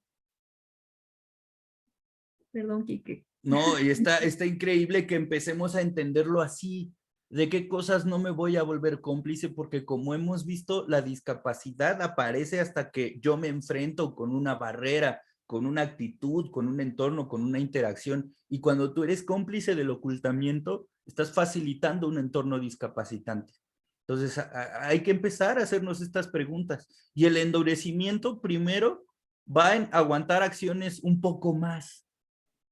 ¿En qué se refiere? Si yo me incomodé de que alguien me agarró de una manera, no me tengo que enojar porque me está ayudando en buena onda. Y como me está ayudando en buena onda, yo tengo que aguantar que me traten como tonto, que me traten como niño, o que no me tomen la opinión. Yo tengo que aguantar todo eso porque lo hacen en buena onda. O llevémoslo al paso o al campo de las cirugías que tenemos que aguantar, los procedimientos que tenemos que aguantar, las interacciones con gente que no nos gusta, lo tenemos que aguantar porque es nuestro bien. A eso le llamas endurecimiento. Cuando dejas de hacerte caso y empiezas a hacer como una especie de coraza externa que hace que tú te mantengas inmóvil e inmutable ante lo que pasa en el mundo. Evitar la participación de las emociones negativas. O sea, cuando se habla de la diversidad funcional es como, es un angelito, es un santo, Dios le manda las luchas más difíciles a sus guerreros más dotados. Y esto evita decir, no, vivir con diversidad funcional en este mundo está del carajo, porque la gente no piensa en nosotros, porque no nos dan oportunidades, porque la gente no sabe cómo o no quiere, ni siquiera quiere tratar conmigo, pero no puedes tampoco participar, no puedes participar de las emociones negativas porque también si una persona con diversidad funcional muestra un no tengo ganas, es como, pinche payaso, de por sí no puede y ahora se pone mamo, o sea, es un círculo vicioso. Nosotros en la sistémica lo llamamos un doble vínculo. Es malo si lo haces, pero también malo si no lo haces. Entonces, ¿cómo te escapas de esa paradoja? Y no responder hasta el momento adecuado permitido, porque todas las personas tienen derecho a opinar en el momento que quieran, pero una persona con diversidad funcional lo tiene que hacer de cierta manera y en cierto momento, porque si no, no está bien. Y eso es un endurecimiento, es como, ok, todos los demás tienen primero la palabra y después yo.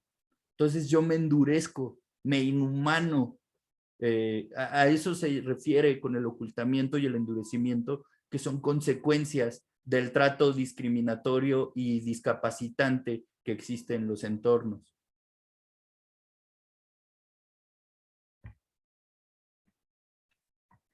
Bueno, retomando un poco, no sé, yo me quedo un poco movida al escucharte, Quique, porque creo que sí es algo en lo que todos participamos y reconocer nuestro lugar de privilegio ante la funcionalidad. Si bien es duro, creo que es algo necesario. Por ahí vi una pregunta que era como de qué acciones se pueden tomar con esto. Perdón, Liz, si eso, sí, la quisieras decir tú, pero Sí, está perfecto. Justo creo que hay dos comentarios, pero no quería interrumpirlos porque también estaba como muy reflexiva con lo que escuchaba. Bueno, Oscar Ballesteros justo nos comparte, todo esto me ha abierto los ojos ante situaciones con personas con alguna discapacidad. ¿Qué puedo hacer para apoyar a la comunidad con diversidad funcional? ¿Qué actitud o acción debo tomar cuando conozca a alguien de esa comunidad? y desde mi lugar quisiera compartir que el estar aquí, el seguir escuchándonos es, vamos, o sea, no es que tengamos como una voz así de, les vamos a enseñar de qué se trata esto, ¿no? Pero el darse la oportunidad de hacerse estas preguntas, de decir, ay, pues tal vez esta mirada no había visto hasta dónde llega, ¿no? ¿Qué efectos tiene? Yo creo que algo muy importante, algo que a mí me ha ayudado a moverme un poco, es escuchar las historias desde quienes la están viviendo. No, o sea, como participar en conversaciones con mucha curiosidad. Hay un documental precioso en Netflix que se llama Creep Camp. Véanlo.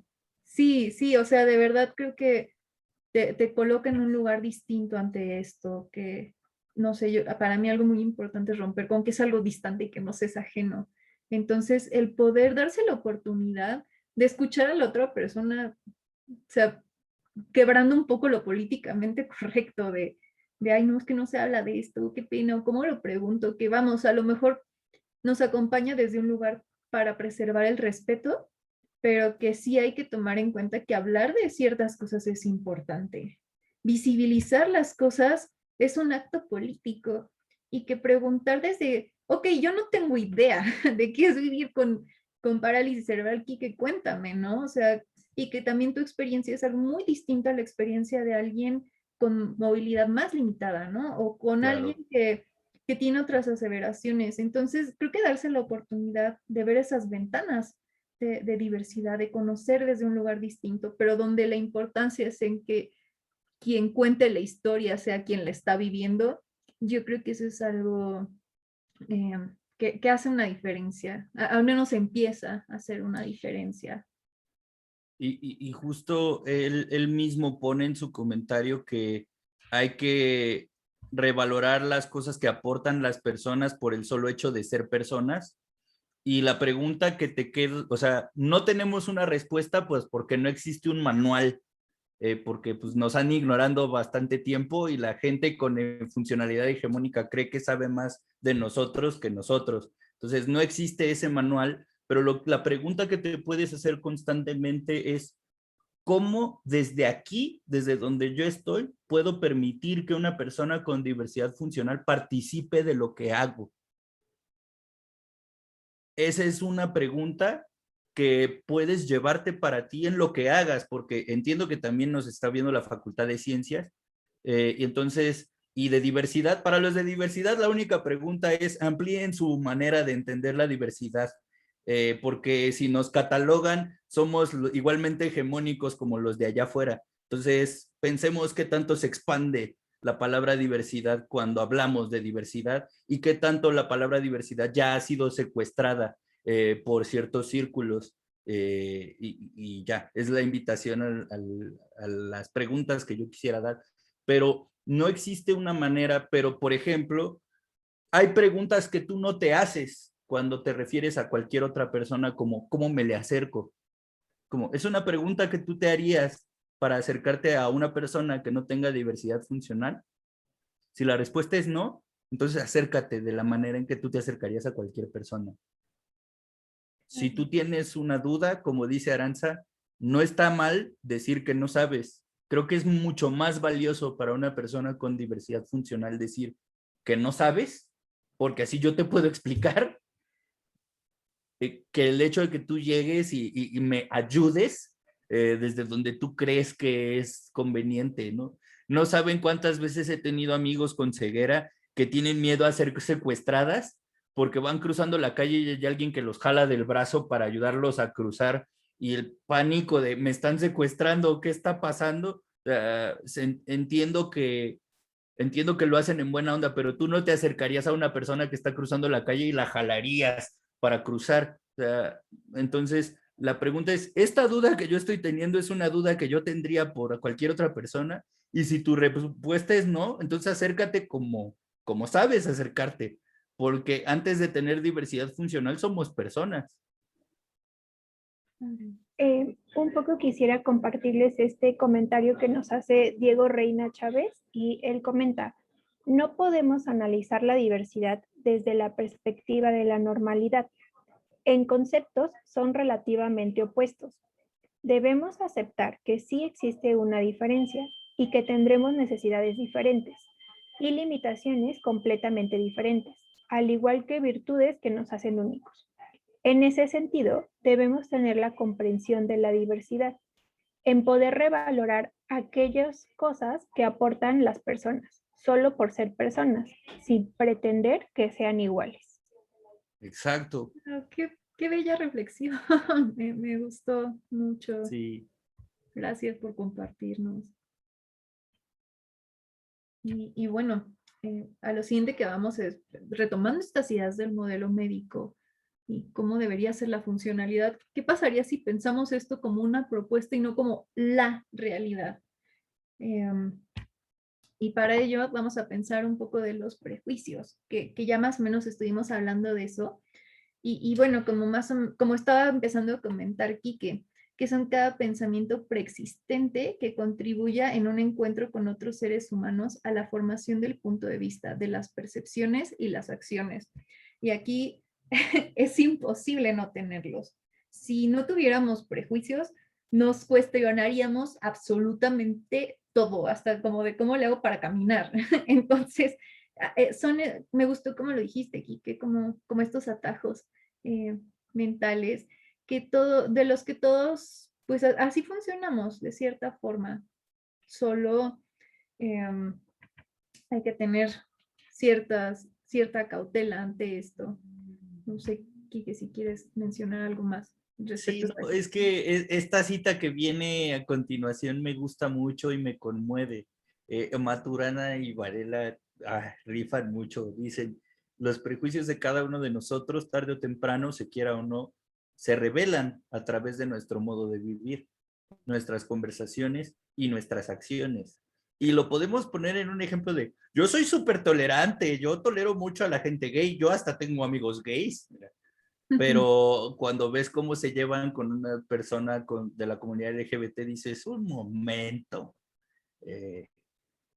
algo no cuadra aquí, un momento.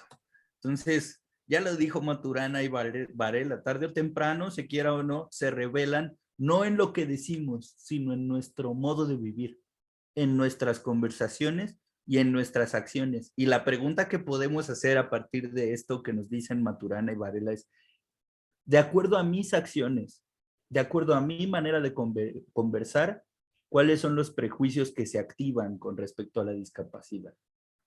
En mi manera de tratar, ¿qué prejuicio es el que está imperando ahí? Y nuestros prejuicios, en efecto, se dejan entrever más allá de aquello que aparentamos y se evidencian en nuestras relaciones con los otros y en lo que hacemos, y sobre todo en nuestras palabras. Es este círculo vicioso, bueno, no vicioso, es este círculo en el que entramos siempre que instauramos nuevos atajos, nuevos prejuicios. Pero la pregunta que hay que hacerse es, si yo me viera en una película de cine mudo tratando a una persona con discapacidad o en condición de diversidad funcional, ¿cómo diría que lo estoy tratando? Y esa respuesta nos habla de los prejuicios que yo tengo con respecto a las personas con diversidad funcional. Claro, esto me lleva a pensar en lo que veníamos diciendo antes, ¿no? De que el lenguaje no es inocente y que está bien que así funciona en nuestra mente, pero que de alguna forma esto tiene impacto y de ahí como nuestra siguiente como idea de que los prejuicios te ponen en una posición en el mundo, te colocan de una forma en la que ves e interactúas con los demás. Si puedes verlo, te puedes mover del lugar. Si hacen este ejercicio, si hacemos este ejercicio de reflexionar, de cuestionarnos, de decir, puede que esto sea un prejuicio, tenemos la oportunidad de construir otra cosa. Y si no pensamos en que algo es un prejuicio, se puede interpretar como la realidad. Y esa frase la pusimos en gris porque no estamos totalmente seguros de que se entendiera como tal. Regreso a lo que tú decías, Kike, que no es cuestionar que haya una realidad o no, no es decir, no existe una realidad, pero que de pronto nuestra forma de entender el mundo se vuelve la realidad en la que habitamos y que pienso en esta definición que les compartí, bueno, de hegemonía, que tanto eso le impone a otras personas, que tanto eso te coloca a ti y a las personas con las que te relacionas. Entonces, ahí la importancia de constantemente hacerse preguntas respecto, me encantan estas que haces, que esto es algo que me acomplejaría si estuviera conociendo una persona en un bar, en la escuela, Ajá. en otro lado.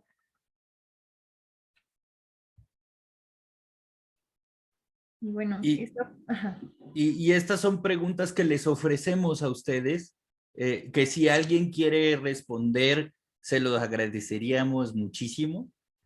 ¿Cuáles son los prejuicios alrededor de lo que conoces como discapacidad? ¿Cuáles son los impactos de relacionarnos a través de estos prejuicios? ¿En qué espacios te has sentido víctima de un prejuicio? Esta sobre todo me gustaría que alguien la respondiera. ¿En qué espacios te has sentido víctima de un prejuicio? Yo quisiera como compartirles un poco a lo mejor las dos anteriores que me hacían pensar como si yo siguiera o no me, me ocupo de cuestionarme o de hacer este ejercicio de reflexión que hoy nos invitan sobre cómo relacionarme con personas de la diversidad funcional. Pensaría que ese prejuicio me llevaría justamente a lo que les decía que veía de niña, ¿no? Como a mantenerlo en el anonimato, en el no querer mirarlo, en el pensar que no existe, ¿no? O sea, creo que para mí como justo el poder cuestionármelo me posibilitaría pues reconocer que estas personas existen, que están todo el tiempo y que justo no es como decía hace ratito Quique, ¿no? De ya cuando llegan adultos pues no es que desaparezcan, ¿no? Porque creo que también está esa diferencia muy notable, pero pensaría que a mí personalmente me llevaría como a poder relacionarme justo desde el mirar al otro, ¿no? No desde el no sé qué hacer y entonces no lo volteo a ver. Un poco como que eso sería con respecto a las dos primeras preguntas. Y esta también la voy a contestar porque pues justamente si la pienso desde mí me es más sencillo, ¿no? Y pensaba como en los espacios que yo me he sentido víctima de un prejuicio, pensaría que es sobre todo con lo relacionado a cómo tendrían que ser las mujeres, ¿no? O sea, como tal cual lo que decía es que de las mujeres tienen que usar tacones o las mujeres bonitas se tienen que maquillar y peinarse de cierta forma, ¿no? Y que cuando tú no cumples con eso, eres señalado o eres igual hasta relegado o etiquetado de una forma que te hace sentir, pues al menos en mi caso, como por debajo o como no visto o como no suficiente, sobre todo no suficiente. Entonces, a mí me conectó con eso. Y estaría muy padre conocer alguna otra anécdota en la que se han sentido víctimas de un prejuicio. Yo, pues, miren, yo para qué les cuento. Desde que voy a un bar y me dicen, ¿tú puedes tomar? Ya hay un algo. Cuando he ido con mi pareja a los restaurantes, los meseros asumen que ella va a pagar porque me viene cuidando a mí. Eh, este, eh, me han, ha habido prejuicios que han sido de utilidad, como no hacer tanta fila en un cine, al menos, pero la mayoría de los prejuicios a los que he estado sujeto en mi vida ha sido como en desmedro, ¿no? Algunas de las mujeres con las que he intentado relacionarme en mi vida han dicho, pues no, porque pues tú qué, tú así, ahí nomás como amigo, todo bien, ¿no? Y es como, ok, o no, yo no me voy a relacionar con alguien como tú porque pues, ¿qué tal que te tengo que estar cuidando toda la vida? Es como, ahora, cámara, no vamos a jugar contigo foot porque pues no puedes ni correr. Y es como, güey, hay otras formas de jugar foot. En el FIFA los arrastro, pero pienso en que todas las personas en algún momento nos hemos sentido o hemos sido víctimas de un prejuicio. ¿Tú, Ara, recuerdas algún momento? Estoy intentando pensar en algo que no sea desde ese ser mujer, porque no sé, creo que al involucrarse de pronto con estas ideas de género es muy fácil ubicarte ahí como mujer porque es algo muy constante. Pero, por ejemplo, pues estoy pensando una vez que quería entrar a un antro con tenis, que pues no me dejaron pasar, ¿no? Y, y que pues, o sea, son cosas que nos pasan en muchos lugares, de pronto como cómo cómo tiene que ser tu apariencia, también esto de la gordofobia, que está muy de moda últimamente, ¿no? Como de ver los cuerpos que cambian a través del tiempo incluso como algo indeseable. Entonces, sí, me quedo pensando, estaba intentando pensar afuera del género, pero... Yo también estaba pensando en función de la juventud, Aranza, porque tú eres como notoriamente más joven, entonces no sé, o sea, suele haber muchos prejuicios para las personas que se ven más jóvenes, y yo no sé si en algún momento te ha pasado. Sí, justo, sí me he topado con, ay, tú estás muy chavita para tener una maestría, ¿no? Cuando trabajaba de profesora con los niños y adolescentes, vamos, hasta era más fácil acercarme con los niños, o sea, como que tenía más sentido ver a alguien joven trabajando con niños, a que se acercaran los papás a preguntar, bueno, ¿y qué hago? O sea, como que incluso me llegaban a descalificar a veces, ¿qué tanto vas a saber tú del síndrome de Down? Y yo así, sí son cosas que te quedas como, ok, pero sí, no lo había puesto así, pero creo que el ser joven, que también sé que es un privilegio ser joven y haber tenido la preparación que he tenido la fortuna de tener, pero que sí he sido de pronto colocada en un lugar de, ay, pero tú sí sabes. Y sí. Sí, entonces vean cómo esto de los prejuicios no nos es ajeno a nadie. O sea, pienso en esta pregunta que le decían a Guillermo del Toro de cómo le hiciste para poder congregar el mundo de la oscuridad y de los monstruos con una historia de amor tan grande. Y él dice, pues es que soy mexicano, y ustedes tienen la idea de que los mexicanos estamos en un rancho, en un desierto, y no, vivir en México es vivir en un mundo en donde estos dos mundos conviven todo el tiempo. Hay historias bellas y hay historias oscuras, pero el prejuicio que ustedes tienen de mi país les impide ver que México es así de grande y que México es así de diverso. Entonces, pensemos en esta pregunta de en qué espacios te has sentido víctima de un prejuicio. Claro, creo que es una pregunta fuerte. O sea, creo que de pronto sí no, nos puede ser difícil verlo de esta forma, pero no sé, pensando un poco en el tiempo, me gustaría, si llegan a responderla, estaremos felices de leerla en otro momento, pero pensando en esto que estamos diciendo, que estoy intentando cambiar de diapositiva,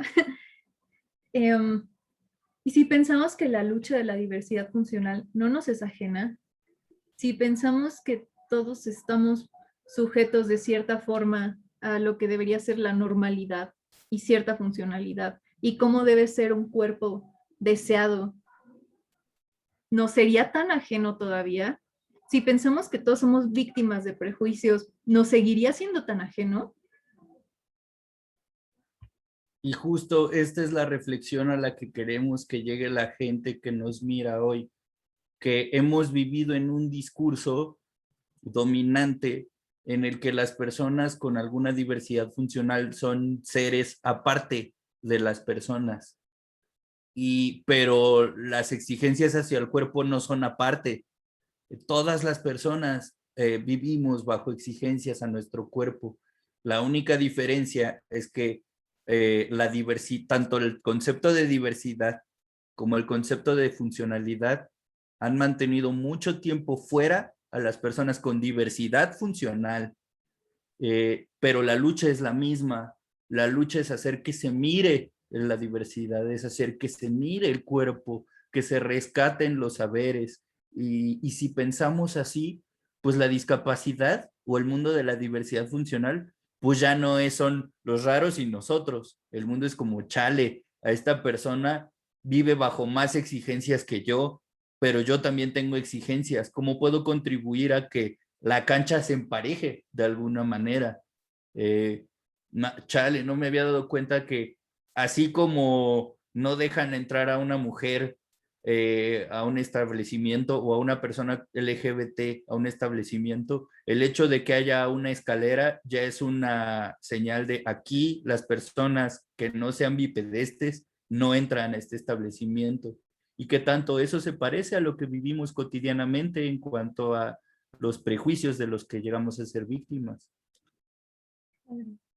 Y que una forma de acercarnos o de involucrarnos también con esto, creo que conlleva mucho la responsabilidad de que, por ejemplo, yo ahorita digo, pues es que siento que estoy como portando la voz como de la funcionalidad hegemónica, ¿no? Y que eso es muy fuerte y que, pues sí, o sea, mi cuerpo en este momento de mi vida tiene una funcionalidad relativamente hegemónica y que no por eso tengo que imponérsela a alguien más y que no por eso tengo que decir que ya eso es lo que tiene que ser o la normalidad, y que creo que la responsabilidad de cómo nos relacionamos con la diversidad también es algo importante, y que la diversidad es algo en lo que es un abanico que podemos verle de muchas formas, que es muy amplio y que no todo, no, de alguna forma, ay, ya hasta me estoy trabando con tantas ideas, pero que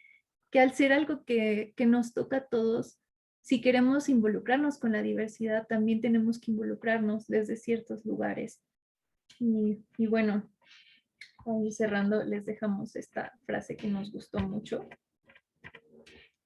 Ay, no se cambia esta cosa.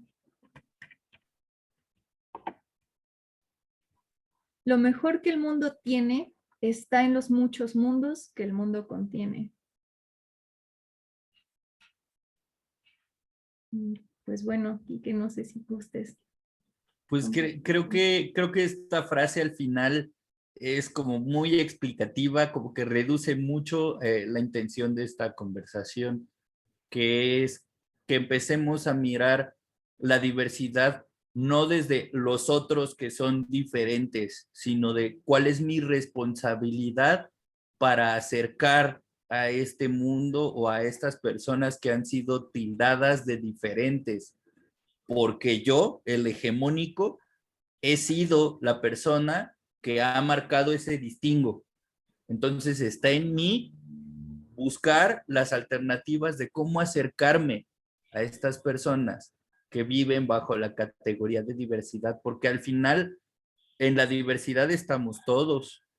Y creo que esta frase de Eduardo Galeano lo resume precioso. Lo mejor que el mundo tiene es darnos cuenta de que en el mundo en el que vivo hay muchos mundos que desconozco. Y al saber esto, nos invita a ser curiosos ante lo que pudiera suceder. Claro, y que aunque de pronto esto estructural se viera enorme, todos, y confío en que todos tenemos la posibilidad de acercarnos a alguien y preguntarle, bueno, cuéntame cómo estás, qué pasa por tu vida, y hacer de este un lugar más cercano, más amigable, más comprensible.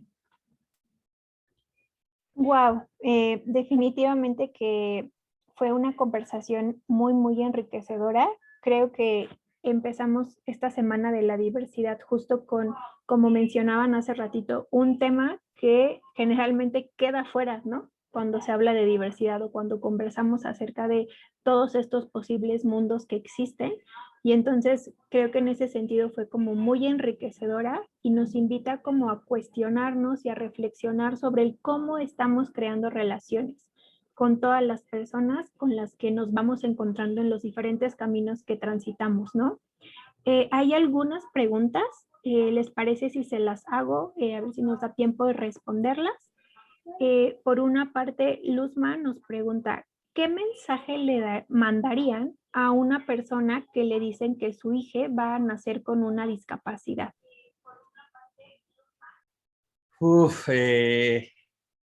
No sé, quisiera responder tú, Aranza, es que esa pregunta siempre me conmueve mucho. Claro, de hecho pienso que tú tienes una carta que... Sí, hice una carta que literalmente se llama Carta a unos padres de que van a criar a un niño con una discapacidad. Y ahí hablo un poco de esto que hemos venido conversando. Si pudiera hacer un resumen, diría que le den la bienvenida al mundo y que la hagan sentir que ustedes como padres y madres de esta persona que va a llegar al mundo se sienta orgullosa de ser su hijo, tanto como ustedes se sentirán orgullosos de criar a esta persona. Porque creo que es un discurso que se queda afuera. Hagan sentir a esta persona orgullosa de quién es. Y siéntanse orgullosos y orgullosas de criar a una persona como es. Porque esto es lo que va a marcar la diferencia ante un mundo cuyo discurso dominante nos ha mostrado a no estar orgullosos de nuestro cuerpo y de quiénes somos. Ustedes con ese simple acto, con ese simple hecho, van a marcar una diferencia, porque el mostrarte orgulloso de tener a la hija o al hijo o al hije que vas a criar o que vas a tener, ya de por sí es rebelde. Ya de por sí es un discurso de resistencia, porque todas las personas al vivir en esta exigencia al cuerpo, de alguna manera le estamos diciendo a las personas constantemente que su cuerpo no es como debiera ser, que no funcionan como debieran funcionar. Y cuando ustedes fomentan el orgullo, eh, eliminan o invitan a la persona a cuestionarse estos discursos. Entonces, denle la bienvenida al mundo, amen a esta persona e invítenla constantemente a estar orgullosa de quién es. Y si puedo, pues les paso el link, ¿no? Ya que andamos en esto. Sí, Quique, si Déjenme. quieres pasárnoslo y lo posteamos en los comentarios de Facebook. Y bueno, ya una última pregunta, porque como siempre ya saben, se nos acaba el tiempo y surgen todas las preguntas, pero Blanca Elizabeth comenta, quizá no entendí bien, pero entonces, ¿proponen que no se diga discapacidad, sino diversidad funcional? eh, Como un primer paso, tal vez sí, pero creo que lo más importante o donde quisimos hacer más énfasis es en que se entienda que la discapacidad hasta aparece hasta donde tú pones una barrera. No existen las personas con discapacidad, existen los entornos discapacitantes, existen las relaciones discapacitantes. Y si decirle a una persona que tiene una diversidad funcional así ayuda para que tú entiendas esta diferencia de que la discapacidad está en el entorno, si eso te ayuda, úsalo.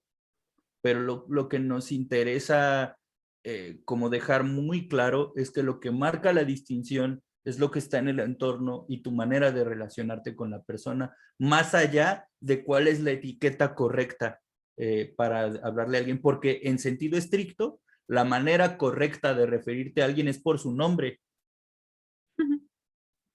Claro. Yo estaba pensando que hace poco escuchaba a una mujer que usa silla de ruedas diciendo que ella no le latía el término de diversidad funcional porque creo que ocultaba ciertas cosas que su discapacidad requería.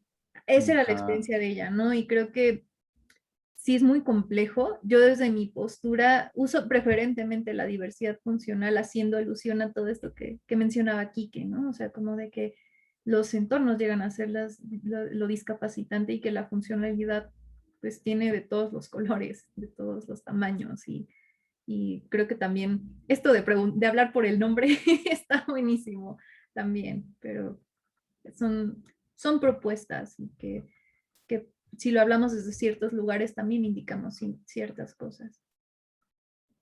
Claro, definitivamente. Enrique Aranza, muchísimas gracias por compartir con nosotros. Creo que nos llevamos muchas ideas para reflexionar. Pienso muchísimo en esta de tal vez un camino muy útil pueda ser preguntarle al otro, ¿no? ¿Cómo nos referimos? ¿Qué es lo que necesita? Si es que necesita algo, ¿no? A mí me encantó esta imagen que puso Quique de tú no agarras a alguien por la calle solo para hacerlo cruzar, ¿no? O sea, como cuestionarnos cómo nos relacionamos con todas las personas es algo como muy valioso. Les agradecemos muchísimo su participación en esta Semana de la Diversidad. Eh, Posteriormente les compartimos esta carta que Quique nos hizo favor de mencionar y de darnos su perspectiva y su su resumen. Ahorita se las ponemos en el Facebook. Les agradecemos a todas las personas que hoy nos acompañaron en el primer conversatorio de la Semana de la Diversidad y los esperamos a las 4 de la tarde con nuestra siguiente plática que se titula Las lesbianas no somos mujeres, o de cómo Monique Diefel nos ayudó a repensar la heterosexualidad obligatoria. Les esperamos a todos más tarde y de nuevo, Aranza y Enrique, muchas gracias. Gracias a ustedes. No, gracias por la invitación.